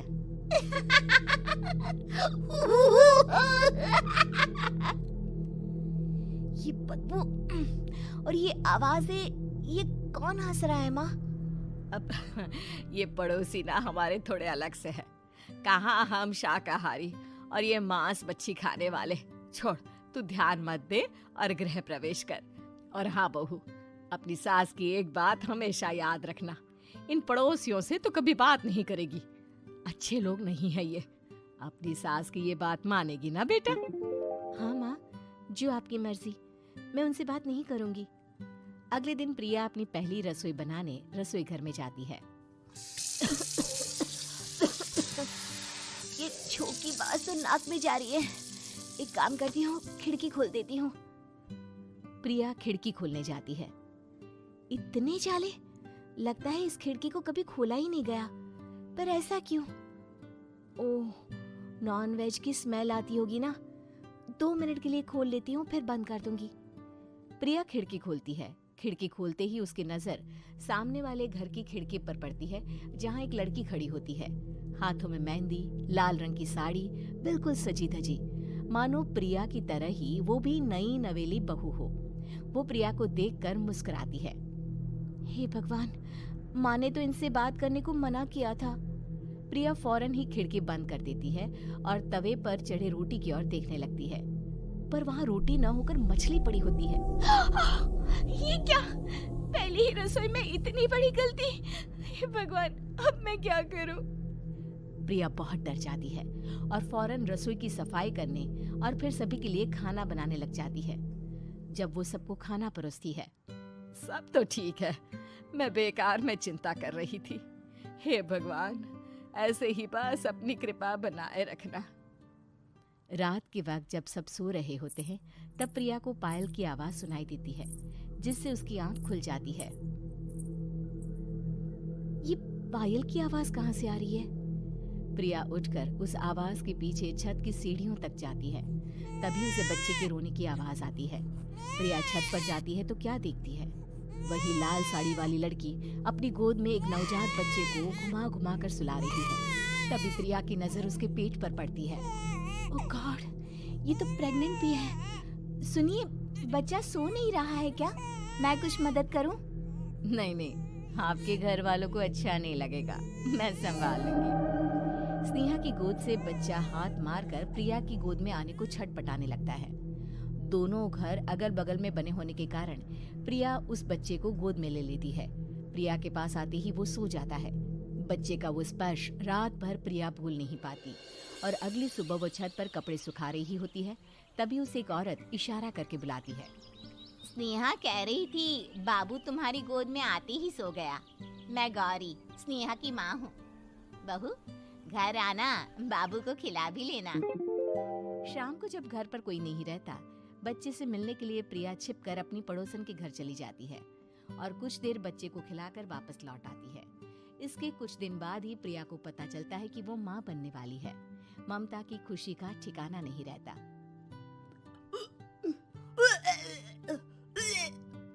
माँ जी, पता नहीं क्यों उल्टी आ रही है। प्रिया भागती हुई वॉशरूम में जाती है तो हरे और लाल रंग की उल्टी करती है। उस उल्टी में से कीड़े निकलते हैं। ये क्या? खून और ये कीड़े! माँ, माँ! प्रिया की आवाज सुनकर ममता दौड़ कर आती है, पर बेसिन में कुछ नहीं होता। प्रिया हक्की बक्की रह जाती है। ये सब क्या हो रहा है? प्रिया घबरा जाती है और अपने कमरे में जाकर सो जाती है। डर के कारण वो इतनी थक जाती है कि उसकी आंख लग जाती है। तब उसे ऐसा लगता है उसके पेट पर मानो कोई बैठा हुआ हो। कौन हो? प्रिया के पेट पर एक 5 महीने की बच्ची बैठी हुई थी, जो बुरी तरह जली हुई थी। माँ, तुम ही मुझे लाई ना अपने पेट में? मैं तुम्हारी माँ नहीं हूँ। कौन हो तुम? माँ, देखो मैं जल गई बुरी तरह से। 6 महीने पेट में रहने को भी मुझे नहीं मिला। सहला दो ना माँ। बचाओ, बचाओ माँ! ममता दौड़कर कमरे में आती है। प्रिया की बातें सुनकर वो सब समझ जाती है। तू कहीं बगल वाले घर में तो नहीं जाकर आई ना बहू? मुझे माफ कर दो, मैं गई थी माँ। उस घर में सब मरे हुए हैं बहू। कई साल पहले स्नेहा उस घर में बहू बनकर आई थी। कुछ ही दिन में वो एक बच्चे को जन्म देने वाली थी। पूरा घर बच्चे के आने की खुशी में खोया था कि एक दिन अचानक उस घर में आग लग गई। सब बुरी तरह जलकर मर गए। गौरी आज भी दादी बनने का इंतजार कर रही है और इसीलिए स्नेहा ने अपना अजन्मा बच्चा तुम्हारी कोख में डाल दिया। ममता ये कह रही होती है कि पीछे से उसके पैरों को एक बच्चा पकड़ लेता है। दादी, दादी। माँ, स्नेहा की गोद में यही बच्चा था। ये बच्चा कौन है फिर?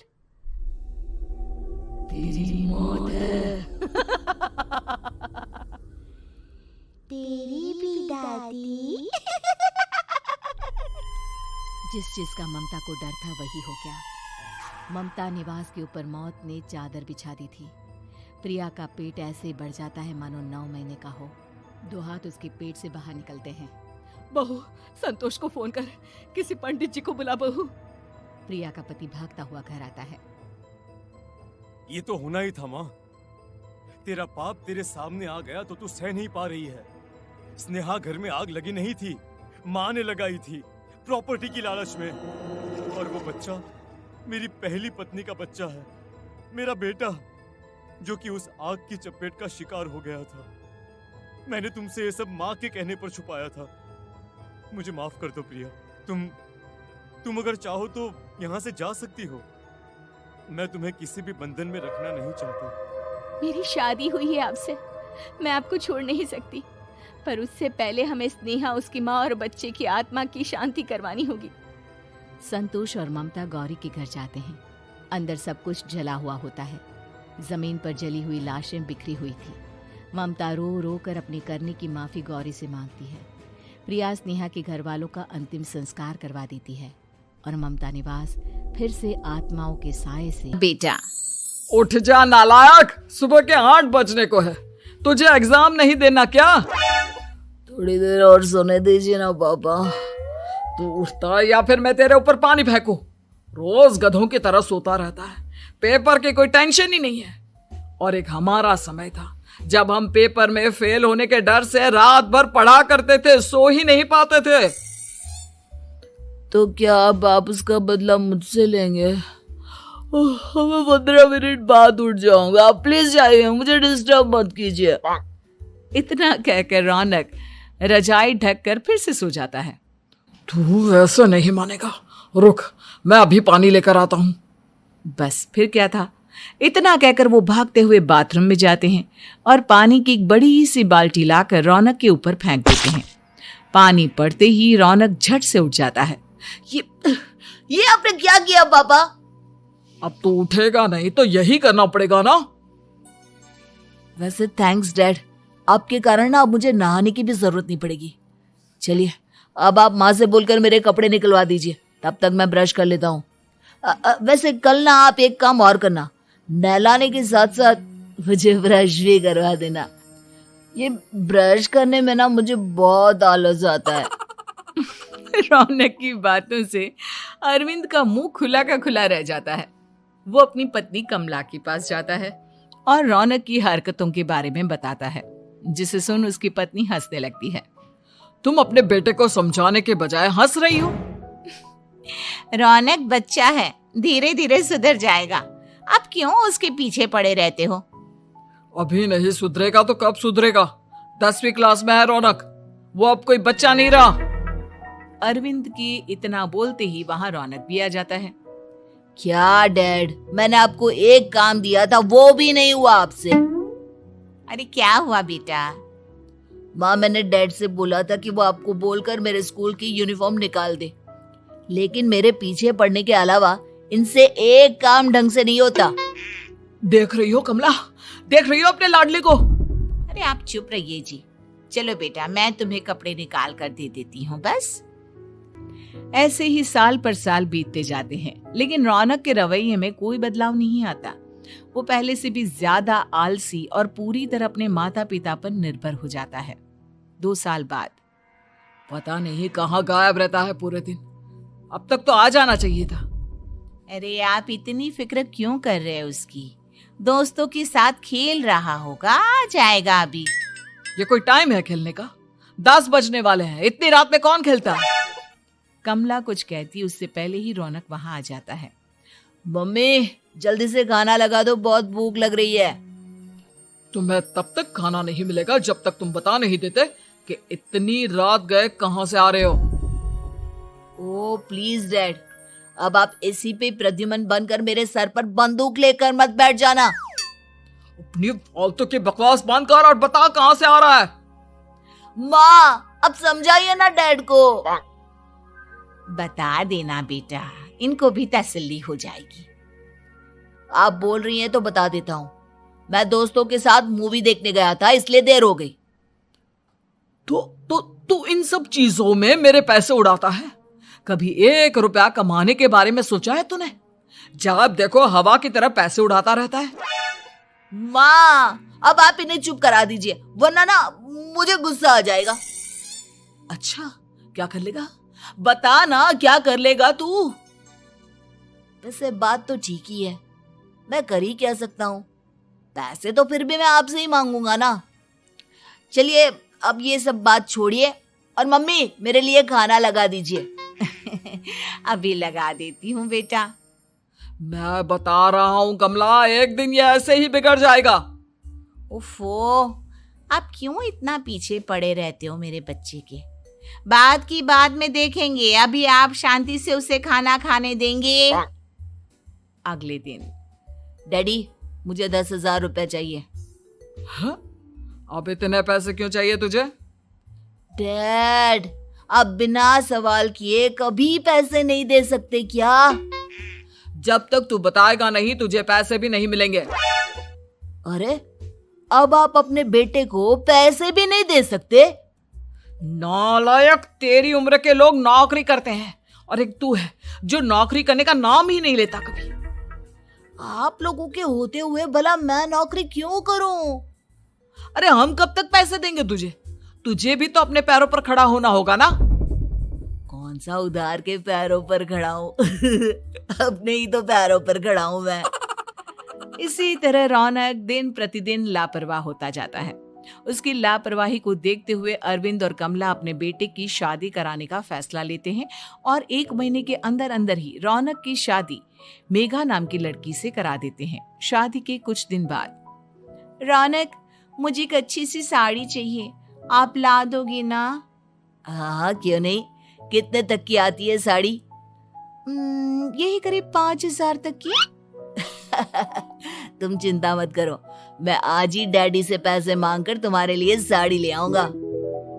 आप कब तक ऐसे ही अपने पापा से पैसे मांगते रहेंगी?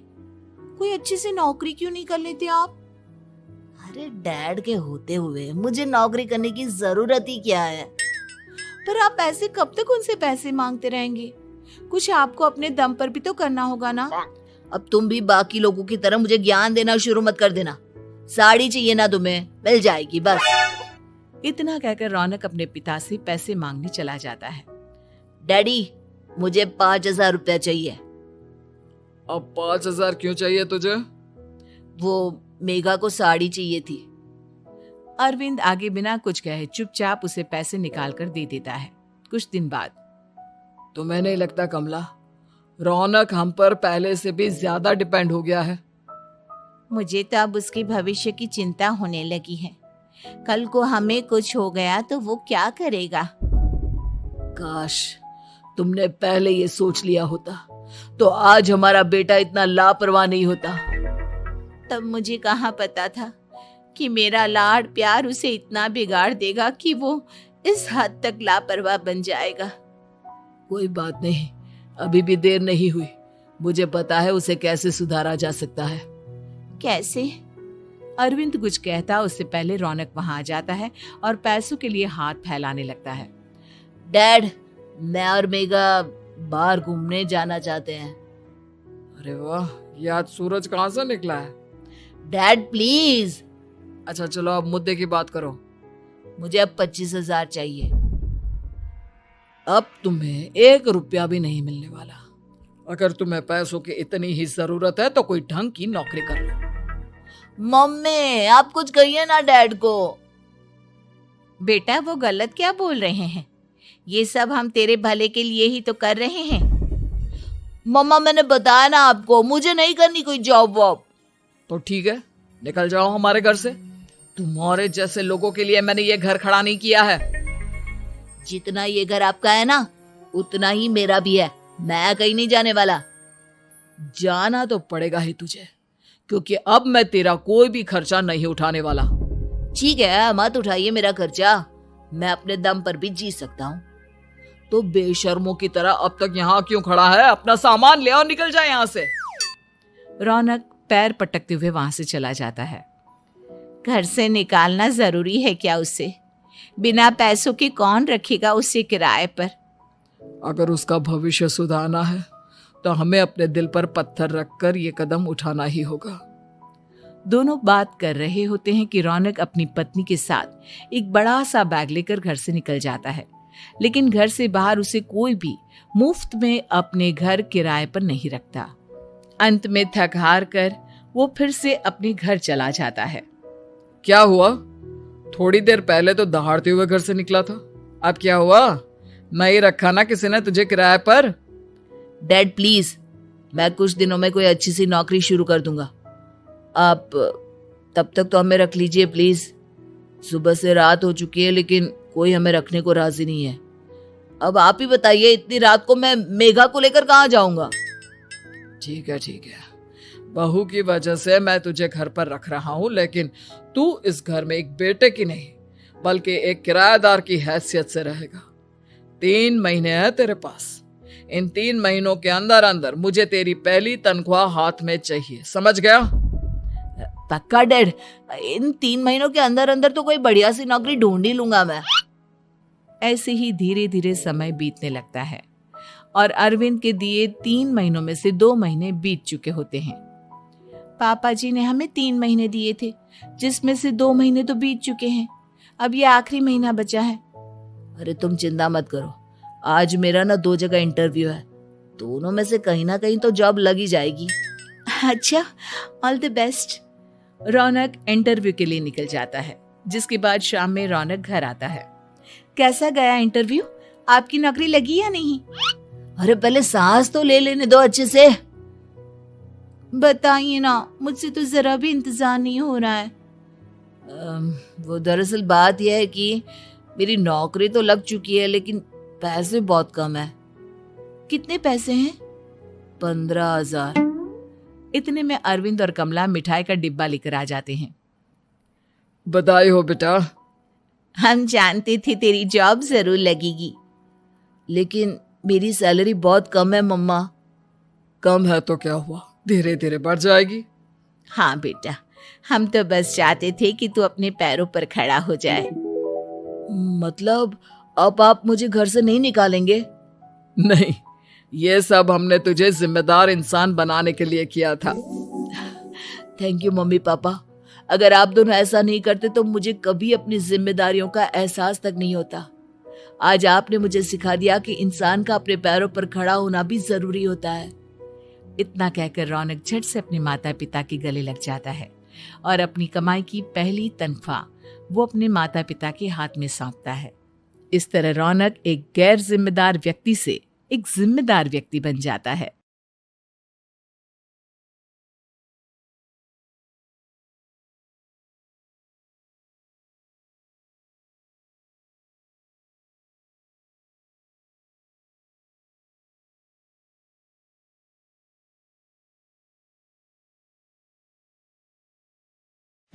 कहानी है रामपुर गांव की, जहां के मर्द महिलाओं को हमेशा नीचा दिखाने की कोशिश में रहते। अरे अभी तक खाना नहीं आया, क्या मुझे एक और शादी करने की जरूरत है? नहीं जी नहीं, ऐसा मत करना, वरना मैं कहाँ जाऊंगी। खाना लेकर मैं अभी आई जी। गांव की पंचायत में भी फैसले हमेशा औरतों के खिलाफ ही रहते। मैं जो फैसला सुनाता हूँ वो भगवान की आज्ञा होती है। इस लड़के ने अपने मन से शादी करके अच्छा नहीं किया। लड़के को घर भेज दो और इसकी शादी इसकी जाति की किसी लड़के से करवा दो, लेकिन ये लड़के, इसे तो गांव के बाहर निकाल दो। नहीं नहीं जमींदार साहब, ये क्या बोल रहे हैं? ऐसा नहीं हो सकता। मेरी बेटी मासूम है, इसे अच्छे बुरे की समझ नहीं है। अरे कहाँ जाएगी ये बेचारी? कहाँ जाएगी?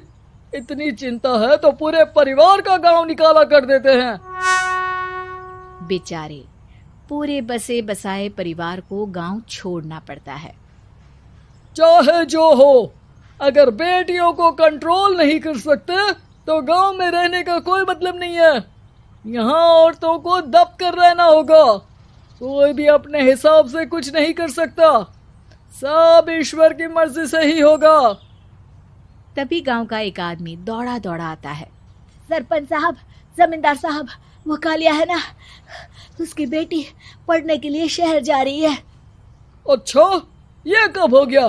और कालिया की हिम्मत कैसे हो गई ऐसा करने की? लेकर आओ उसे और उसकी बेटी को। बस फिर क्या था, हाजिर हो जाते हैं कालिया और उसकी बेटी सरपंच के सामने।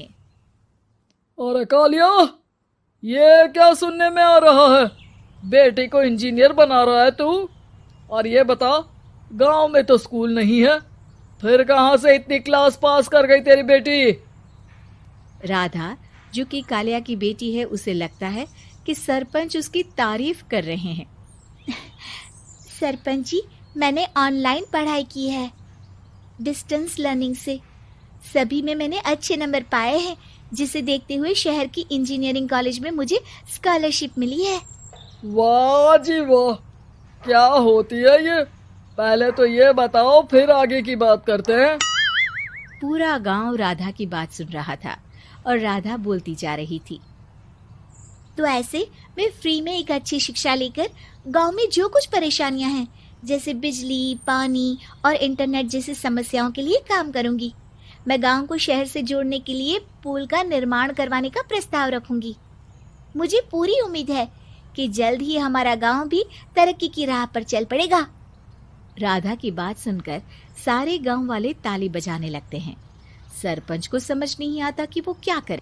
चुप रह नादान लड़की, गांव के खिलाफ जाने के लिए तुझे गांव से बेदखल कर दिया जाएगा, वो भी पूरे परिवार के साथ। और हाँ, अगर ठीक से गांव में रहना चाहती है तो ये पढ़ाई लिखाई छोड़ दे। हम तेरे लिए गांव का कोई होनहार लड़का देखेंगे।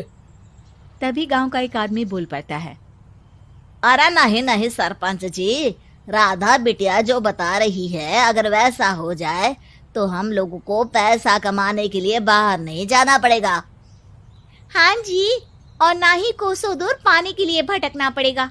हमारे बच्चे भी अच्छी पढ़ाई कर सकेंगे और आगे बढ़ेंगे, ना कि हमारी तरह खेती करते बैठेंगे। क्यों गांव वालों, राधा बिटिया का साथ देना चाहिए ना। सरपंच देखता है कि गांव राधा के साथ है तो वो चुप हो जाता है। वो घर आकर अपने सलाहकार से बात करता है, जो बहुत ही चालाक किस्म का इंसान होता है। अरे सरपंच साहब, आपको बहुत ही होशियारी से काम लेना पड़ेगा। एक बार गांव तरक्की कर गया, यहाँ के बालक पढ़ लिए तो कोई ना पूछेगा आपको।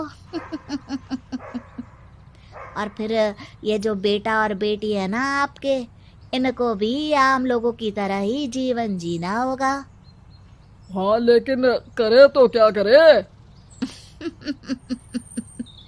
वो ना आप मुझ पर छोड़ दीजिए, बस मैं जैसा बोलूं करते जाइए। अगले रोज सुबह जब गांव वाले सोकर उठते हैं तो राधा के घर के बाहर और साथ ही वो लोग जिन्होंने राधा का सपोर्ट किया था, उनके घर के आगे लाल रंग से कल आऊंगी लिखा होता है। कल आऊंगी, यह क्या होता है? अरे यह तो खून से लिखा है, लगता है कोई भूत प्रेत या चुड़ैल का साया है। चलो सरपंच जी के पास चलते हैं।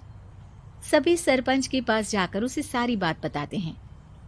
और ये तो बड़ी मुश्किल की बात है। चलो, मैं एक बाबा को जानता हूँ, उन्हें बुला लेता हूँ। सरपंच बाबा को लेकर गांव के घर के बाहर जाता है।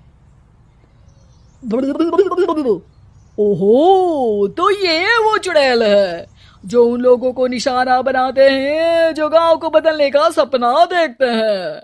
वो गांव को ऐसे ही संपन्न देखना चाहती है, वो नहीं चाहती कि कोई बाहरी यहाँ का कायाकल्प करे। क्या तुम लोगों में से किसी ने गांव को बदलने की सोच रखी है?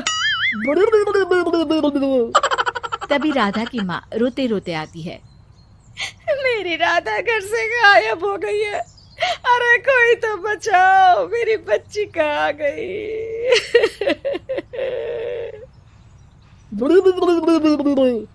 ले गई वो चुड़ैल, तेरी बच्ची को ले गई। अब वो उसे श्रापित करके छोड़ेगी, उस पर चुड़ैल का साया हो जाएगा। तभी बुरी सी हालत में राधा भी वहां आ जाती है। उसके बाल चुड़ैल की तरह फैले होते हैं और कपड़ों में खून लगा होता है।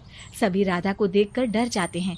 माँ, पता नहीं मुझे कौन उठा कर ले गया था। अरे दूर दूर हो जा चुड़ैल, अब हम लोग इस गांव में नहीं रुकेंगे। अरे कैसे बातें कर रहे हैं आप? कल तो आप मेरे भरोसे गांव का हुलिया बदलने, अपने बच्चों को पढ़ाने और तरक्की उन्नति की बात कर रहे थे, तो आज क्या हो गया आपको? ये फिर तुम लोगों को बहकाएगी। ये चुड़ैल गांव में आ चुकी है, ऐसे ही ये तुम्हारे घर के बच्चों को भी ले जाएगी। गांव वाले राधा को गांव से बाहर निकाल देते हैं। उसके माँ बाप रोते रहते हैं, लेकिन गांव वाले नहीं मानते। मैं भी अपनी बहन के साथ गांव के बाहर रहूंगा, लेकिन वो पढ़ाई नहीं छोड़ेगी। वहीं सरपंच के घर पर सलाहकार कहता है, देखा, सांप भी मर गया और लाठी भी नहीं टूटी। लेकिन अगले ही दिन सरपंच के घर के बाहर भी वही शब्द लिखे होते हैं। और फिर सरपंच की बीवी कहती है, हमारी बेटी को किसी ने अगवा कर लिया है। तभी राधा का भाई वहां आ जाता है। अरे गांव वालों, मैंने सरपंच जी की बेटी को देखा था, वो चुड़ैल उसे उठाकर ले जा रही थी। अरे क्या मजाक कर रहे हो? नहीं नहीं सरपंच जी, आप नहीं जानते, वो चुड़ैल अब आपकी बेटी में आ जाएगी, जैसे राधा के अंदर आ गई थी। तभी सरपंच की बेटी वैसी ही हालत में वहां आती है जैसे राधा आई थी। पापा, पता नहीं कैसे मैं गायब हो गई थी। चुड़ैल, इसके अंदर भी चुड़ैल का साया है, मारो इसे। अरे नहीं नहीं, इसे भी राधा के पास गांव के बाहर ही भेज दो। अरे चुप रहो, मेरी बेटी कहीं नहीं जाएगी, और चुड़ैल बुड़ैल कुछ नहीं होता है। अरे कैसे बात कर रहे हो सरपंच जी? आप तो बोल रहे थे कि आपका फैसला भगवान का ज्ञान होता है, तो अपने पर बात आई तो अब आप ऐसे बोल रहे हैं। अरे ना ना ना, आपको अपनी बेटी को त्यागना ही होगा। अरे बुलाओ बाबा को। राधा का भाई बाबा को ले आता है, जिसे अब गांव वालों के डर के कारण सच बोलना पड़ता है। मैं कोई बाबा नहीं हूँ, मैं तो मोची था। ये सलाहकार महोदय ने मुझे कहा था एक्टिंग करने को, अब वो मुझे पैसे देने वाले हैं। अब मुझे माफ कर दो। गलती हो गई, मुझे माफ कर दो। तभी वहां राधा आ जाती है। देखा सरपंच जी, जब गांव के बच्चे साक्षर होंगे तो आप जैसे लोगों की चालाकी नहीं चलेगी। दिखने में सुंदर नहीं थी, लेकिन अमीर बाप की बेटी सृष्टि पर उसकी माँ जान छिड़कती। मेरी बेटी कितनी प्यारी है, भगवान सबको सृष्टि जैसी बेटी दे। सृष्टि धीरे धीरे बड़ी होती है। एक दिन सृष्टि की सहेली कहती है, तू दिखने में कितनी अजीब सी है, लेकिन मैं जानती हूँ हम सब में सबसे अच्छी शादी तो तेरी ही होगी। तेरे पापा अमीर जो हैं।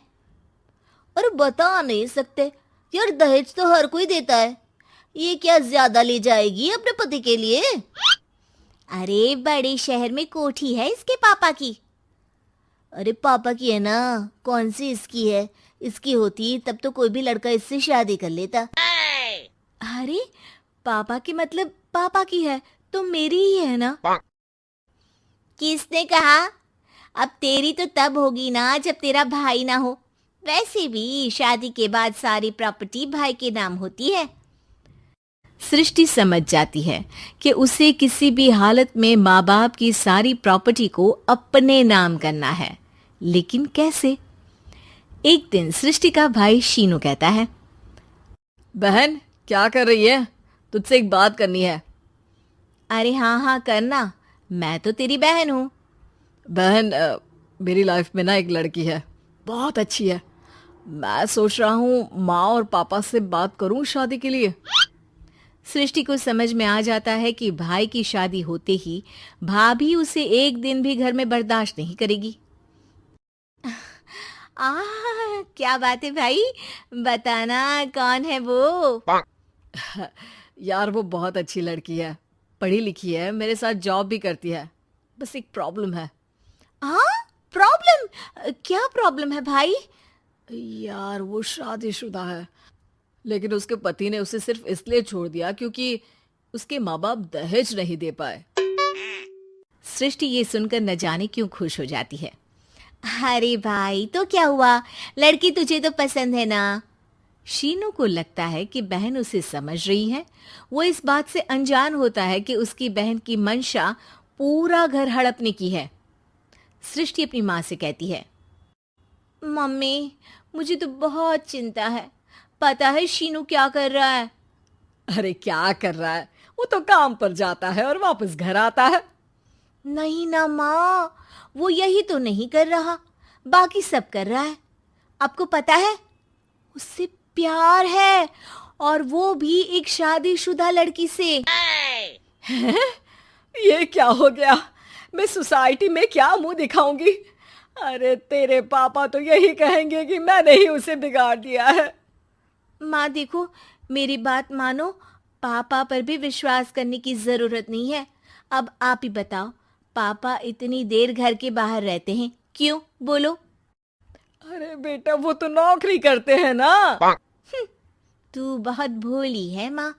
पापा का ऑफिस तो 7 बजे खत्म हो जाता है, लेकिन देखो कितनी देर से आते हैं। अरे नहीं नहीं बेटा, ऐसी कोई बात नहीं है। सृष्टि माँ को एक औरत से बात करते पिता की फोटो दिखाती है।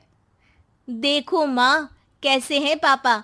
मैं ना कहती थी कि पापा सही नहीं है। मैं तेरे पापा से बात करूंगी, दे फोटो मुझे।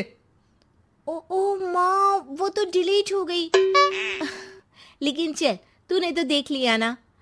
पापा से बाद में बात कर लेना, और हाँ, मेरा नाम बिल्कुल मत लेना। हाँ माँ। अब क्या था, सृष्टि के माँ और पिता के बीच झगड़ा होना शुरू हो जाता है। सृष्टि के मन में क्या चल रहा था कोई नहीं जानता था। एक दिन, माँ, सृष्टि के लिए एक लड़का देखा है, वो लोग शाम को उसे देखने आने वाले हैं। और हाँ माँ, एक खुशखबरी, मैं और पापा मिलकर एक नया बिजनेस ट्राई कर रहे हैं। शाम को लड़का आता है, सांवले रंग का। सृष्टि को तो बिल्कुल भी पसंद नहीं आता। लड़की की माँ कहती है, लड़की का चेहरा तो कोई खास नहीं, लेकिन अगर मेरे बेटे को आप लोग सेटल कर दें तो मैं उसकी शादी आपकी बेटी से करवा दूं। सृष्टि को लड़का बिल्कुल पसंद नहीं था। उसे भाई पर गुस्सा आ जाता है। लड़के वालों के जाने के बाद कहती है, माँ देखा, शीनू मेरे लिए कैसा लड़का लेकर आया। न दिखाने लायक न सुनने लायक, सेटल भी नहीं, वो भी हम करे। अरे माँ, मैं जानती हूँ ये मेरी शादी किसी भी घर में क्यों करवाना चाहता है। अरे कैसी बात कर रही है बहन, तूने तो देखा ना, लड़के को मैंने ही मना कर दिया तुझसे शादी के लिए। जिसने लड़का बताया था उसने उसकी बहुत तारीफ की थी। बात आई गई हो जाती है, लेकिन सृष्टि का मन शांत नहीं होता। क्या करूं, कुछ समझ में नहीं आ रहा। मेरी शादी हो गई तो ये लोग पूरी प्रॉपर्टी शीनू के नाम कर देंगे। मेरे हाथ तो कुछ लगेगा ही नहीं। तभी सृष्टि को आइडिया आता है। वो किसी वकील को फोन करती है। जी देखिए, अगर आपके मम्मी पापा का तलाक हो जाता है तो आपके पिता की आधी प्रॉपर्टी आपकी माँ के नाम हो जाएगी, फिर उसे वो किसी को भी दे सकती है। सृष्टि अब माँ को बेटे के खिलाफ भरती है। माँ, शीनू पर नजर रखा करो। वो जिस लड़की के प्यार में है ना, वो शादीशुदा है। यहाँ आएगी, सारा पैसा, रुपया, जमीन, जायदाद सब हड़प लेगी। पापा का भी हाल तुमसे छुपा नहीं है। ऐसा ना हो कि मैं और आप एक दिन सड़क पर भीख मांगे। हे भगवान, मैं तो जीते जी मर जाऊंगी अगर ऐसा हो गया तो। ऐसा हो गया नहीं माँ, ऐसा ही होगा। अभी समय है, आगे का सोच लो। मैं तो कहती हूँ पापा से आधी प्रॉपर्टी लेकर अलग हो जाओ। पापा की आधी प्रॉपर्टी भी हम लोगों को अगर मिल जाती है ना, तो अगले 7 जन्म सफल समझो। बेचारी माँ बेटी के कहने पर पति से तलाक लेकर अलग हो जाती है। सृष्टि अब पैसों से गाड़ी और अपने दूसरे महंगे शौक पूरे करने लगी। उसके दोस्त भी उसके पैसे इस्तेमाल करते। सृष्टि, कल तुम कहाँ थी? मैं सारा दिन घर पर अकेली थी। तो मैं क्या करूं? मैंने ठेका तो नहीं लिया है ना तुम्हें संभालने का। माँ को सृष्टि से ये उम्मीद नहीं थी। वो बैठकर रोने लगती है। वहीं उसका पति यानी कि सृष्टि के पिता आ जाते हैं। मैं जानता था कि तुम्हारा यही हाल होगा। तो आपने मुझे रोका क्यों नहीं? मैं रोकता तो तुम रुकती क्या? सृष्टि के कहने पर तुमने मुझ पर अपने बेटे पर शक किया, लेकिन तुम ये भूल गई कि कैसे हम दोनों ने मिलकर जीवन में इतना सब खड़ा किया। माँ पति के गले लग जाती है। मुझे माफ कर दीजिए, मैंने आपकी कमाई का एक बड़ा हिस्सा गवा दिया। कोई बात नहीं, तुम साथ हो तो मैं ऐसी 7 प्रॉपर्टी खड़ी कर दूंगा। तभी वहां सृष्टि आ जाती है रोते हुए। माँ, मयंक ने मुझे छोड़ दिया। वो बोल रहा था जब तक मेरे पास पैसे थे तब तक ही वो मेरे साथ था। पापा, माँ, मुझे माफ कर दीजिए। मीरपुर नाम के शहर में तेजस अपनी पत्नी नीरू के साथ रहता था। पति पत्नी दोनों ही नौकरी करते थे। एक दिन तेजस गांव अपनी माँ के पास फोन करता है। हेलो, प्रणाम माँ। जीते रहो। माँ, तुम दादी बनने वाली हो? हैं? अरे वाह, ठीक है बेटा, मैं कल ही आती हूँ। जब माँ जी शहर पहुंची तो बेटे बहू ने बहुत अच्छे से स्वागत किया। लीजिए माँ जी चाय। अरे गर्मा गर्म पकोड़े ले आओ माँ के लिए। नीरू रसोई में गई और 2 मिनट में ही पकोड़े ले आई। जी ये लीजिए। बहू, जादू से बनाए हैं क्या? अभी तो रसोई में गई थी। यम्मी। माँ जी, शीला रसोई में पकोड़े तल रही है, मैं बस लेकर आई। हे भगवान, मेरा धर्म भ्रष्ट कर दिया तूने। अब तो गंगा जल से शुद्धिकरण करना होगा। दूसरे दिन, माँ जी मैंने नाश्ता बना दिया है, ऑफिस जा रही हूँ। पर अभी तो घर का सारा काम पड़ा है। शीला आती ही होगी, झाड़ू पोछा बर्तन कपड़े वो सब कर लेगी। हमारे जमाने में घर का सारा काम हम ही करते थे। जी माँ जी, आप बहुत होशियार हैं, मैं घर ऑफिस दोनों नहीं संभाल पाती।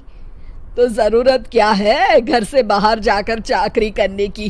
वैसे भी घर का काम खुद करने से घर में बरकत आती है, समझी? पर माँ जी। पर वर कुछ नहीं, इस महीने की पगार मिले फिर ऑफिस बंद है। हाँ। रात को नीरू तेजस से कहती है, सुनिए जी, माँ जी बोल रही थी कि मैं नौकरी छोड़ दूं। वैसे ठीक ही तो है, अभी तुम्हें आराम की जरूरत है। फिर भी आराम कहाँ, शीला को छुड़ाने के लिए बोल रही थी। तो अब 24 घंटे में इतना काम तो कर ही सकती हो। पर जॉब पसंद है मुझे, घर पर मन नहीं लगेगा। अगले दिन जब दोनों ऑफिस के लिए निकल रहे थे, मेरी तो कोई कीमत ही नहीं है इस घर में। माँ जी, आजकल महंगाई बहुत है, रहन सहन भी बदल गया है, दोनों नौकरी करते हैं तभी ठीक रहता है। अच्छा, तू कहना क्या चाहती है? मेरा बेटा तुझे बिठा के खिला नहीं सकता?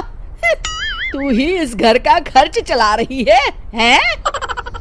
नहीं माँ जी, मेरा वो मतलब नहीं था।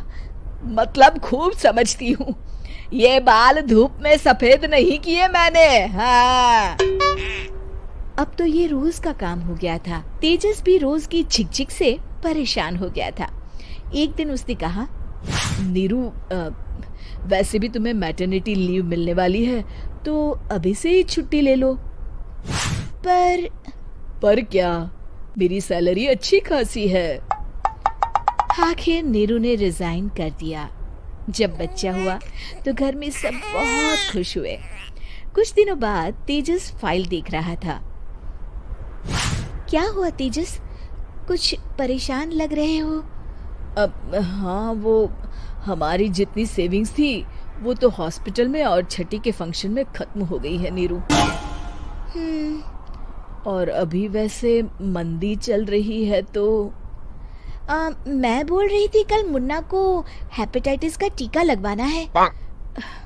नीरू, क्या पोस्टपोन नहीं कर सकते? नहीं जी, बिल्कुल नहीं। अब तेजस को समझ में आ रहा था कि उससे गलती हुई है। पैसों की कमी का असर घर के माहौल पर भी पड़ रहा था। अगले दिन, बेटा मेरा चश्मा और ये दवाइयाँ ले आना। पर्चा देते हुए माँ जी ने कहा। जी। तेजस, मुन्ना के लिए दूध का डिब्बा और डायपर भी ले आना, और ये किराने के सामान की लिस्ट है, इसे भी लाना है। तेजस गुस्से में लिस्ट मरोड़कर फेंकता है और चिल्लाता है, पैसे क्या पेड़ पर उगते हैं? ये ले आना, वो ले आना। अरे पर ये जरूरत का सामान ही है। वो गुस्से में बिना कुछ कहे ऑफिस चला गया। अरे अरे लंच तो ले जाइए। नीरू दौड़कर डिब्बा पकड़ाती है।